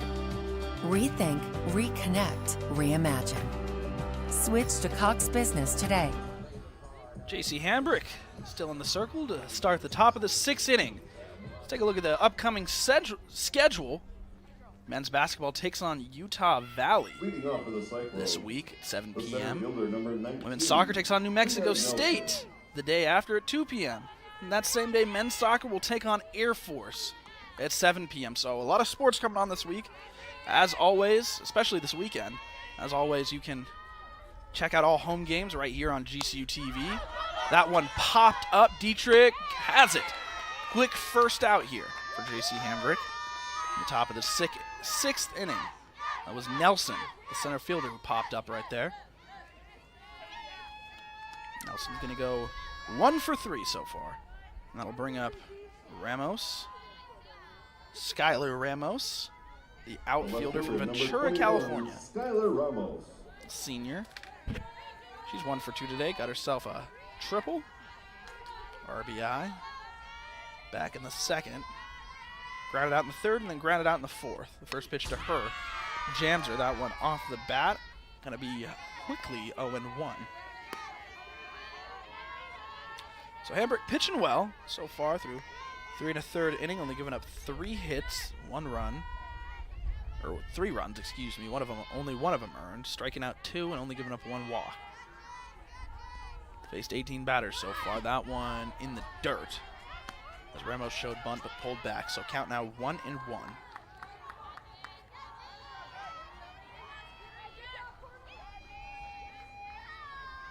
Rick rubbing off the dirt. Comes set on the rubber. Grab the sign from Dietrich. Wind up in the 1-1 pitch. That one skied in the air. Bishop calling it. She's got it. So 2 away now. Here at the top of the 6th inning for Hambrick. Hambrick making quick work, getting 2 batters to pop up foul. And Nelson and Ramos, and that'll bring up the top of the order, the first baseman, Spellog, Carly Spellog, who is 2 for 4 today. Grounded out in the first, single and an RBI in the second, reached on an error in the third, and then a single and an RBI in the fourth. First pitch to her. Misses for ball 1, count 1-0 with 2 outs here.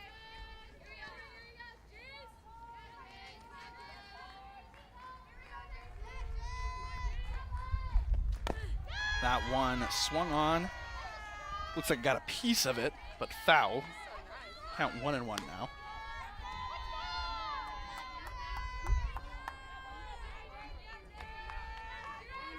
Carly Spellog, the sophomore out of Bettendorf, Iowa.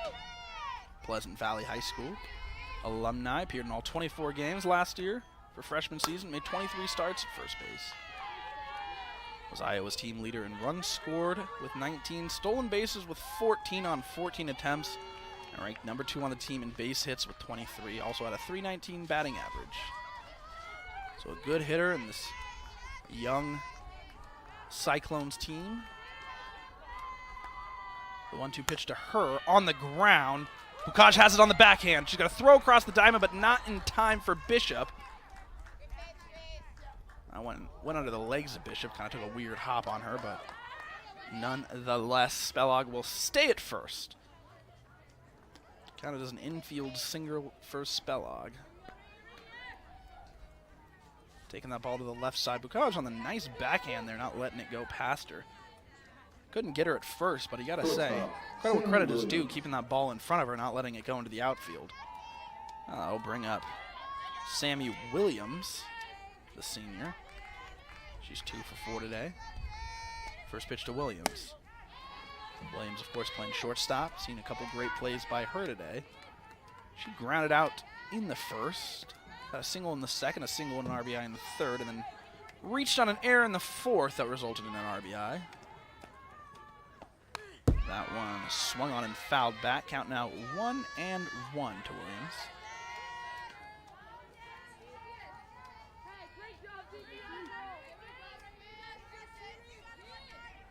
So Hambrick's got 2 outs. Runner on first base. Got to be imagined she's focused on getting this batter with the 1-1 pitch. That one swung on and lifted foul. Gonna hook out of play. A little bit early on that one was Williams.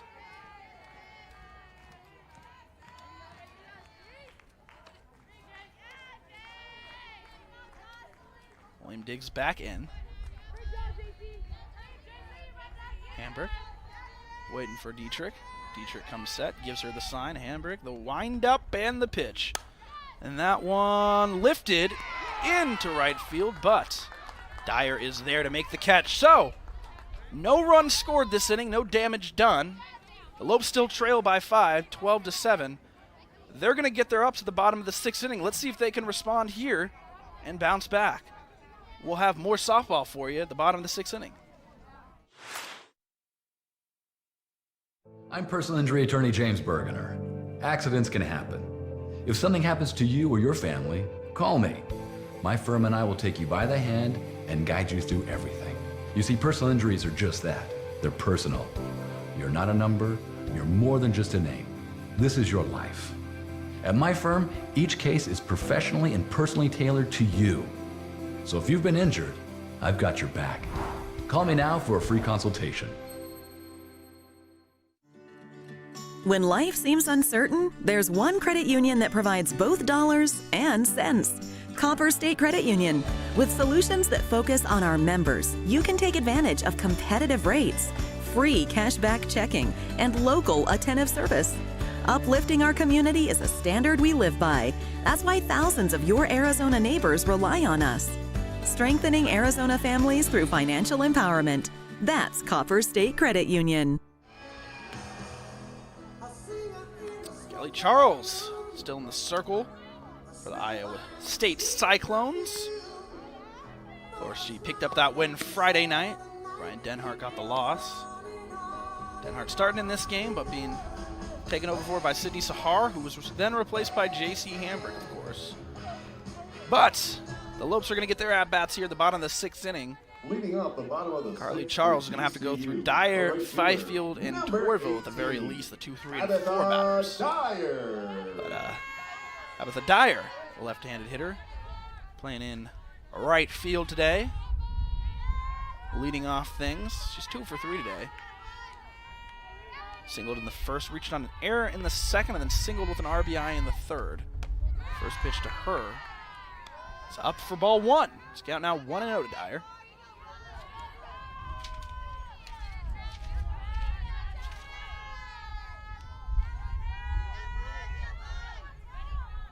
Charles getting the sign. Delivers the 1-0 pitch. Dyer with the swing, but cut foul. Count goes to 1-1.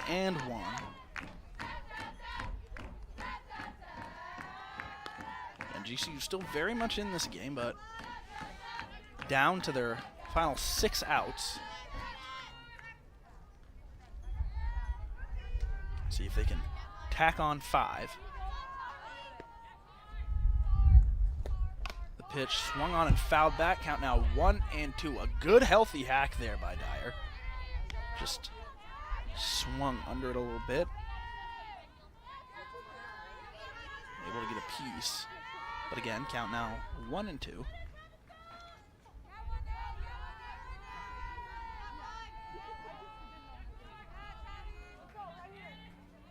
And the 1-2 pitch. That one up in the zone. Count now 2-2. Dyer trying to get something going here in the late innings for the Lopes.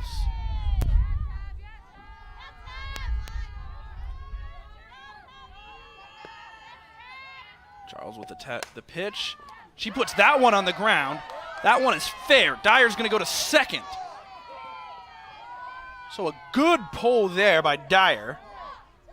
Down the third base line and off the glove of the third baseman, Shaban. Looks like she's going to be in with a stand-up double. Now we do have a defensive substitution for the Cyclones. Should have mentioned that at the beginning of the inning. My apologies, but we do have a new player. McKeague is going in for catcher Marin, who was grabbing her leg the last inning.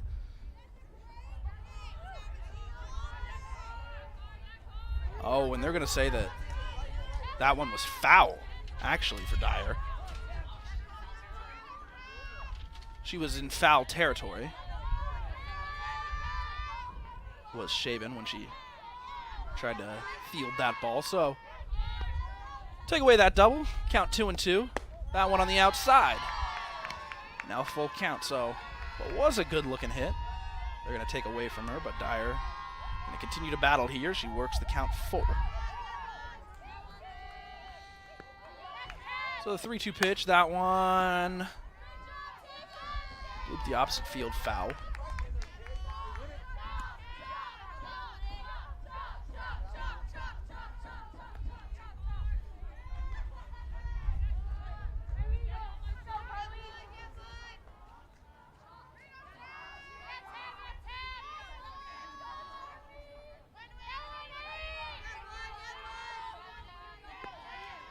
So Charles with the full count pitch. That one swung on well over the head of the shortstop Williams.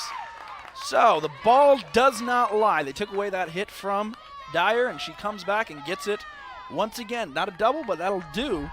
She leads things off with that little single. So one aboard now for the Lopes. No outs, and that'll bring up the center fielder. Left-handed hitting sophomore Kristen Fifield. Fifield, of course, 2 for 3 today. Got herself a couple RBIs, single in the first, single and 2 RBIs in the second. Popped out in the third. Trying to do something here. First pitch to Fifield, outside for ball 1.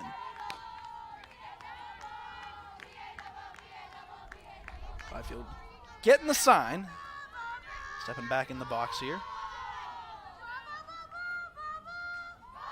Ellie Charles grabbing her sign from her catcher McKeague. A pitch, that one swung on and hit well. But Ramos is back on it.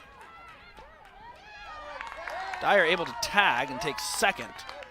So the high pop-up for Fifield, but it results in the runner moving into scoring position. That'll bring up Savannah Torville. Torville 1 for 3 today. Savannah Torville. Torville reached on a fielder's choice in the first, singled in the second, and then popped out in the fourth. First pitch to Torville. That one in there for strike number 1. Carly Charles pitching well for the Cyclones. Trying to get the Cyclones to their last at-bats. GCU trying to stay alive any way they can. That pitch low, had a little bit of movement on it, but missed out of the zone. 1-1 is the count now to Torville. Torville, of course, we mentioned earlier, has played 4 different positions, made starts at 4 different positions this year. Third, second, first, and designated player. Hits that one well, but foul. An absolute rocket.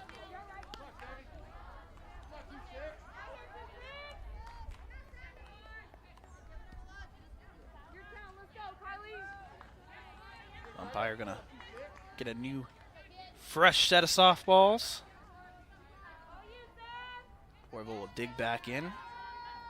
Charlie Charles grab herself the sign and deliver the 1-2 pitch. That one up in the zone. Count now 2-2 to Torville. Torville doing a good job of not chasing anything out of the zone. Staying very disciplined up there at the plate. And 1 through 9, honestly, all players so far for the Lopes have been very disciplined at the plate, not swinging at anything out of the zone, really. 2-2 pitch. That one swung on well, but popped up in the infield. Spellog makes the catch in front of first base. They'll be 2 away for the Lopes with a runner in scoring position. The Lopes not the best in the 2-out situation, only going 1 for 6 today. That's Number good for a 19, 1.67 average. With 2 outs. With runners in scoring position, they're only 3 for 12, so would love to see them be able to bring this one in. JC Hambrick going 0 for 2 today, reached on air in the first, walked in the second, and then popped out in the fourth. First pitch to her is in there for a strike. Count now 0-1. Hambrick picked up her first hit last weekend against San Diego. Pitched well in that game. Got her the whack pitcher of the week. That one up the middle. Let's see if Williams can handle it. She does. Back to Spellog, and that will retire the side. So the Lopes leave one stranded. The Cyclones will get their last at-bats. Let's see what they have to say about that. We'll come back with the top of the 7th inning right here on GCU TV. When I think back on graduation day, it's such a special moment. Walking across the stage, hearing your name called. I think I would really regret not walking. I think being able to finish out a long college experience with an awesome moment like graduation is really special. If I hadn't decided to walk that day, I think I'd regret not having that sense of closure and accomplishment for that huge chapter in my life. My name's Noah and I graduated in 2015. My name is Lauren and I graduated in 2016. Herff Jones, by your side. It's not about where you were born. It's not about your gender. Or the color of your skin. Or whether you're rich, core, or in the middle. No matter what you play, if you have the skill and drive to succeed in school and in sports, we'll provide the opportunity. Well, welcome back inside the GCU softball stadium. Beautiful day here. 61 degrees now, 17 miles per hour wind. A little bit cloudy in Phoenix, Arizona. Valley of the Sun, beautiful Sunday afternoon. The Lopes looking to come back here in this last inning. But first, they're going to have to Leading off the top of the 7th for Iowa retire State, this side designated before they get their player last number 44, at-bats. Michaela Ramos. Michaela Ramos is going to step in. JC Hambrick still in the circle.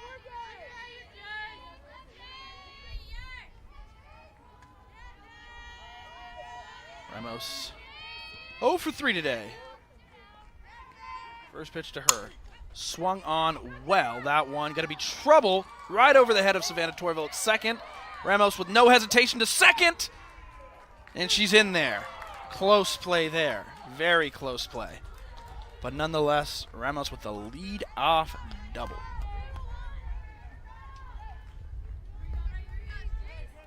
Third baseman, Logan Shaven.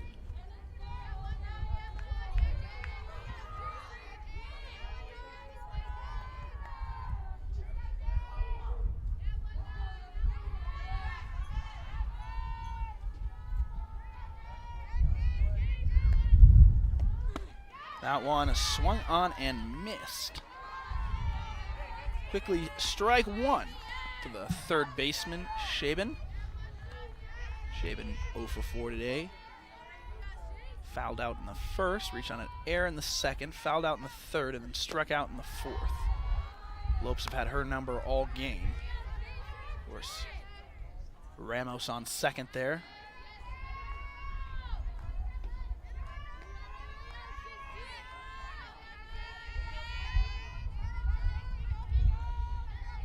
One pitch. That one up in the zone. Count going to go to 2-1.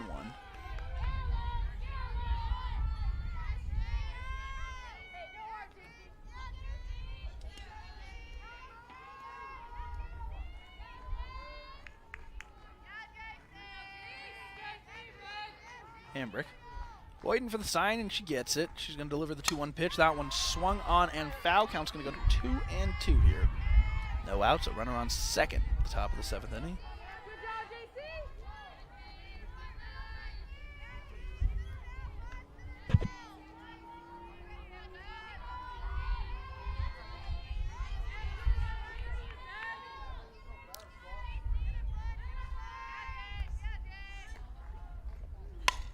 That one pulled foul.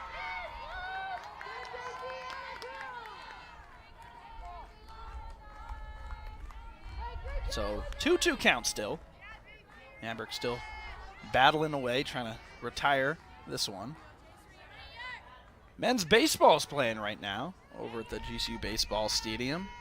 They're currently tied 1-1 with Oregon State in the bottom of the 4th. And swung on and missed. Rung her up, did JC Hambrick. Shaben's going to have a seat. We've got one away here.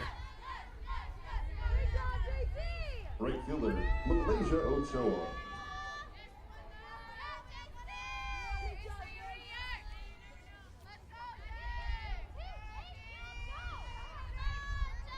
Yeah, like I was saying, the men's team tied with Oregon State is that.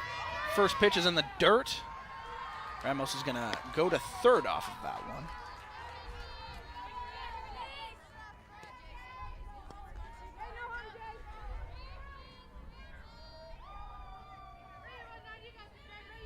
Carter Young, the freshman, getting his second start for the GCU baseball team. He's gone 4 innings so far, only giving up 6 hits, 1 earned run, struck out 3 so far. So that game, of course, on GCU TV if you'd like to check that one after this one concludes.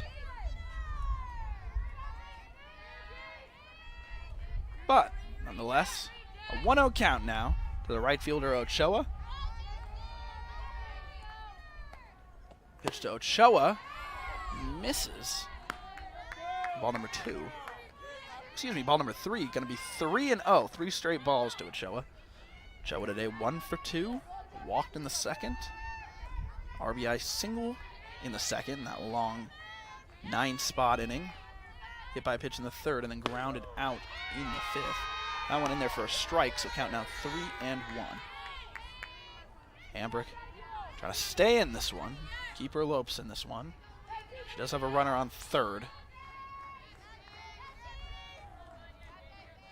You got to imagine she has to stay focused on this batter with the 3-1 pitch. That one swung on well. Fifield's going back. That one's going to be off the wall. She'll play it well. Get that one in. Ochoa's going to be in second with a stand-up double, and another run will score. They'll go up 13-7. So ISU extends their lead to 6. Looks like we're going to get a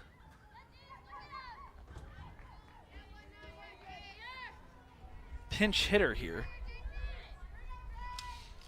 for the Cyclones. We're going to see Sarah Tyree, the redshirted sophomore infielder from Bixby, Oklahoma.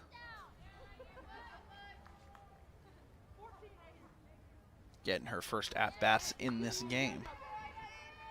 So Tyree will go up against Hambrick. Hambrick looking for answers here for the Lopes, trying to give them their last at-bats. Iowa State, number 14, Sarah Tyree. Tyree's going to dig in here. In her pinch hitting spot. Hambrick with a pitch. That one fouled back. Count 0-1.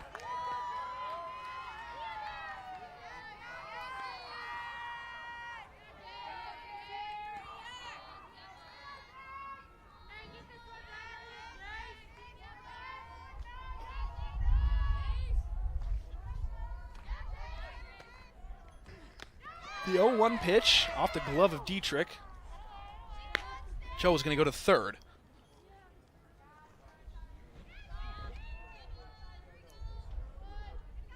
So off. Oh, they're going to say that she made contact with him and that was foul. So, count now. 0-2. Joe is going to go back to second. Oh, and a good pitch on the inside corner. Tried to get her to swing and jam her, but good set of eyes there for Tyree, not pulling the trigger. Oh, now 1-2 to Tyree. Hambrick, the 1-2 pitch. That one swung on and missed. Got her. Hambrick said, Louisiana, Bayou. Good little pitch there. Good strikeout for Hambrick. She gets her third strikeout, I believe. Or maybe her fourth, actually.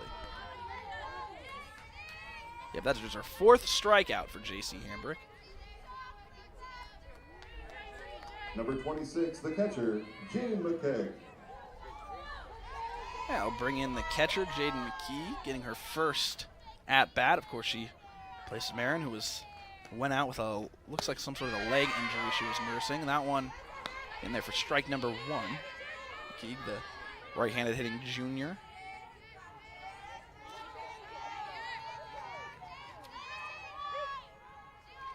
Jaden McKee out of Huntington Beach, Edison High School. That one misses for ball 1. Count now 1-1 with 2 outs here. Runner on second base in the top of the 7th inning.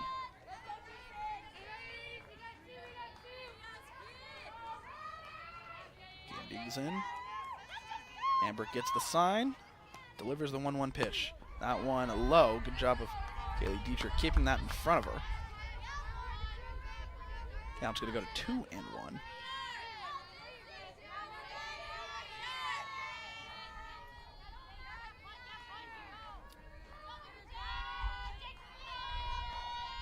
And the 2-1 pitch.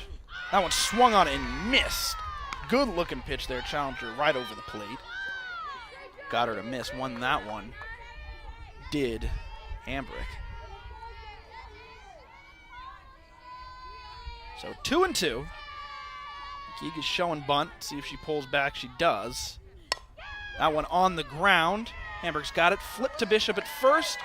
And that'll do it for the side, but not before the Cyclones tack on one more insurance run. We're going to go to the bottom of the 7th inning. The Lopes will have their last at-bats to see if they got a little late inning magic in them. Join us for the bottom of the 7th right here after these messages. Once you've been to hell and back, there's not much left to fear.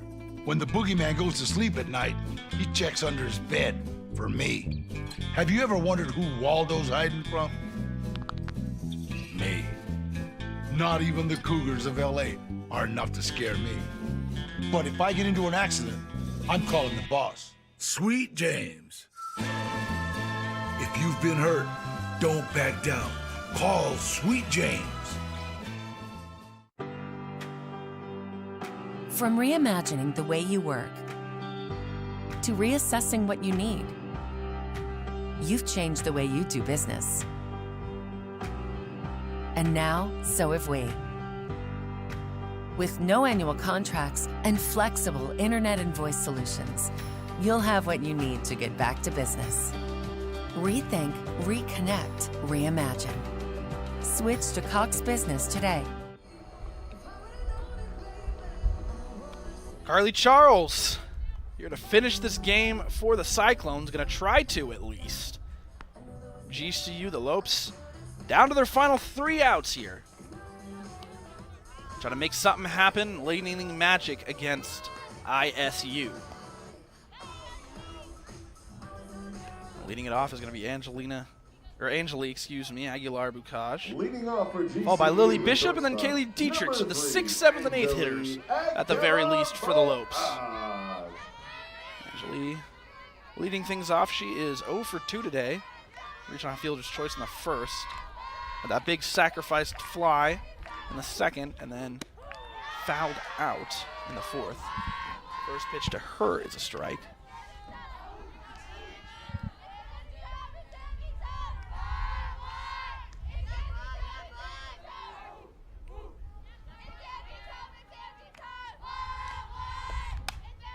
Bucaj fouls that one back. Count now 0-2.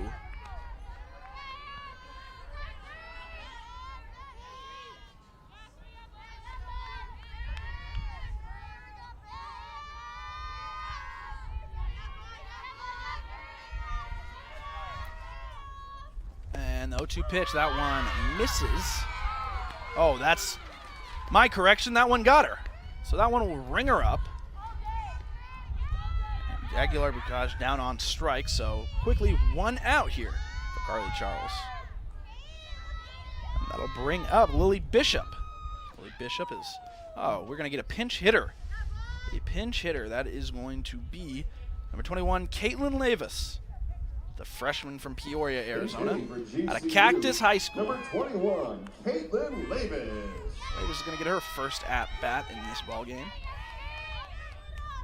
Hitting for Lily Bishop. Lily Bishop 0 for 2 today.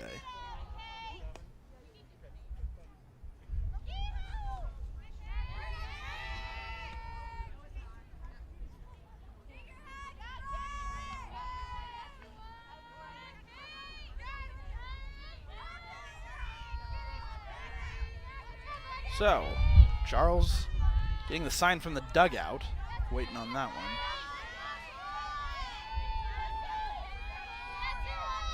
Looks like she got it. A little bit of confusion there.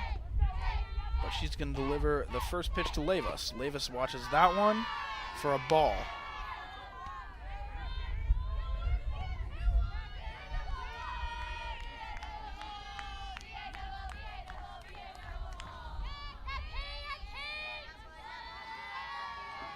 Well, count 1-0 Lavis. The 1-0 pitch, that one swung on the ground up the middle. Oh, and not fielded cleanly by Ronchez. Or excuse me, that one, Ronchez was replaced earlier in the game. And that one was Casey Simpson, who was unable to field that one cleanly.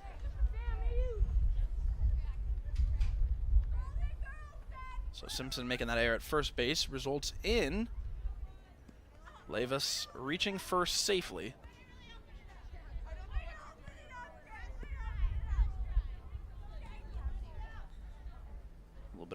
talk from the coaches to the umpire. Looks like we're going to see a pinch runner here.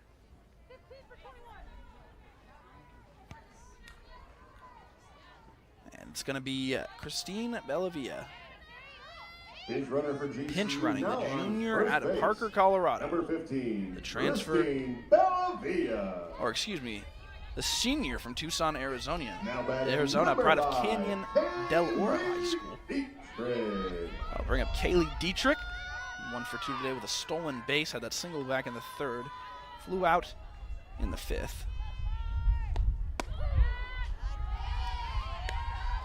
Yeah, first pitch to Dietrich is in there for a strike.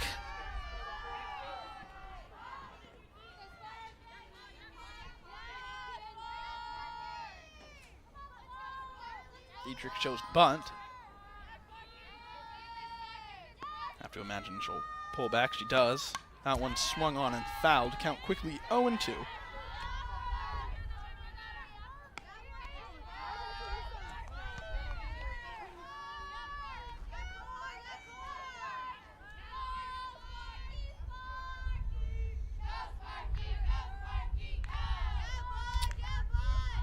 Here in the chance from the GCU bench. Go Sparky, go. She puts that one on the ground. Simpson's going to try and roll it up. Do they do it? No. The quick wheels by Dietrich. Able to get there in time. So 2 outs. A runner on first for the Lopes. And it looks like Daisy Taloa is going to come back in the game. But we're going to see a pinch runner here. It's going to be Jordan Pearson. Sophomore from Chandler, Arizona, from Perry High School. Getting the pinch running opportunity here. On first base, number 47, Jordan Pearson. Jordan Pearson now batting for GCU, taking over for Kaylee Dietrich over at first. Daisy Taloa. Daisy Taloa is going to come back into this game. 0 for 1 today. Only plate appearance was in the 2nd inning. Popped out to Ramos in left field. But Taloa trying to make something work as GCU's down to their final out here in this game.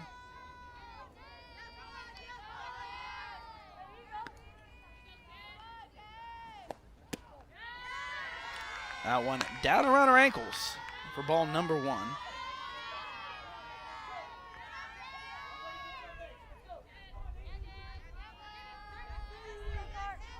Taloa getting the start today at 3rd base. Came out of the game and now is back in it. That one up high. 2-0 to Taloa. Speedy Jordan Pearson over at first base. Daughter of head coach Ann Pearson, who is 4 wins away from win number 500. So would love to see her grab that next weekend in the series against Northern Illinois. But the pitch to Taloa is skied.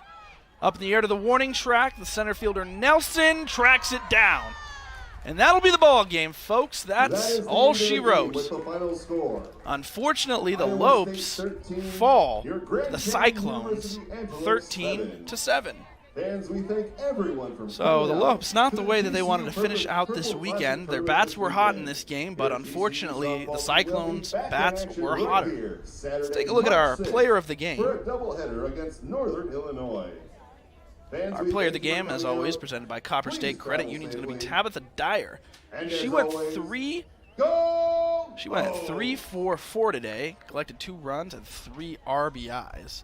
So Dyer, with the good bat in today's lineup, not too bad.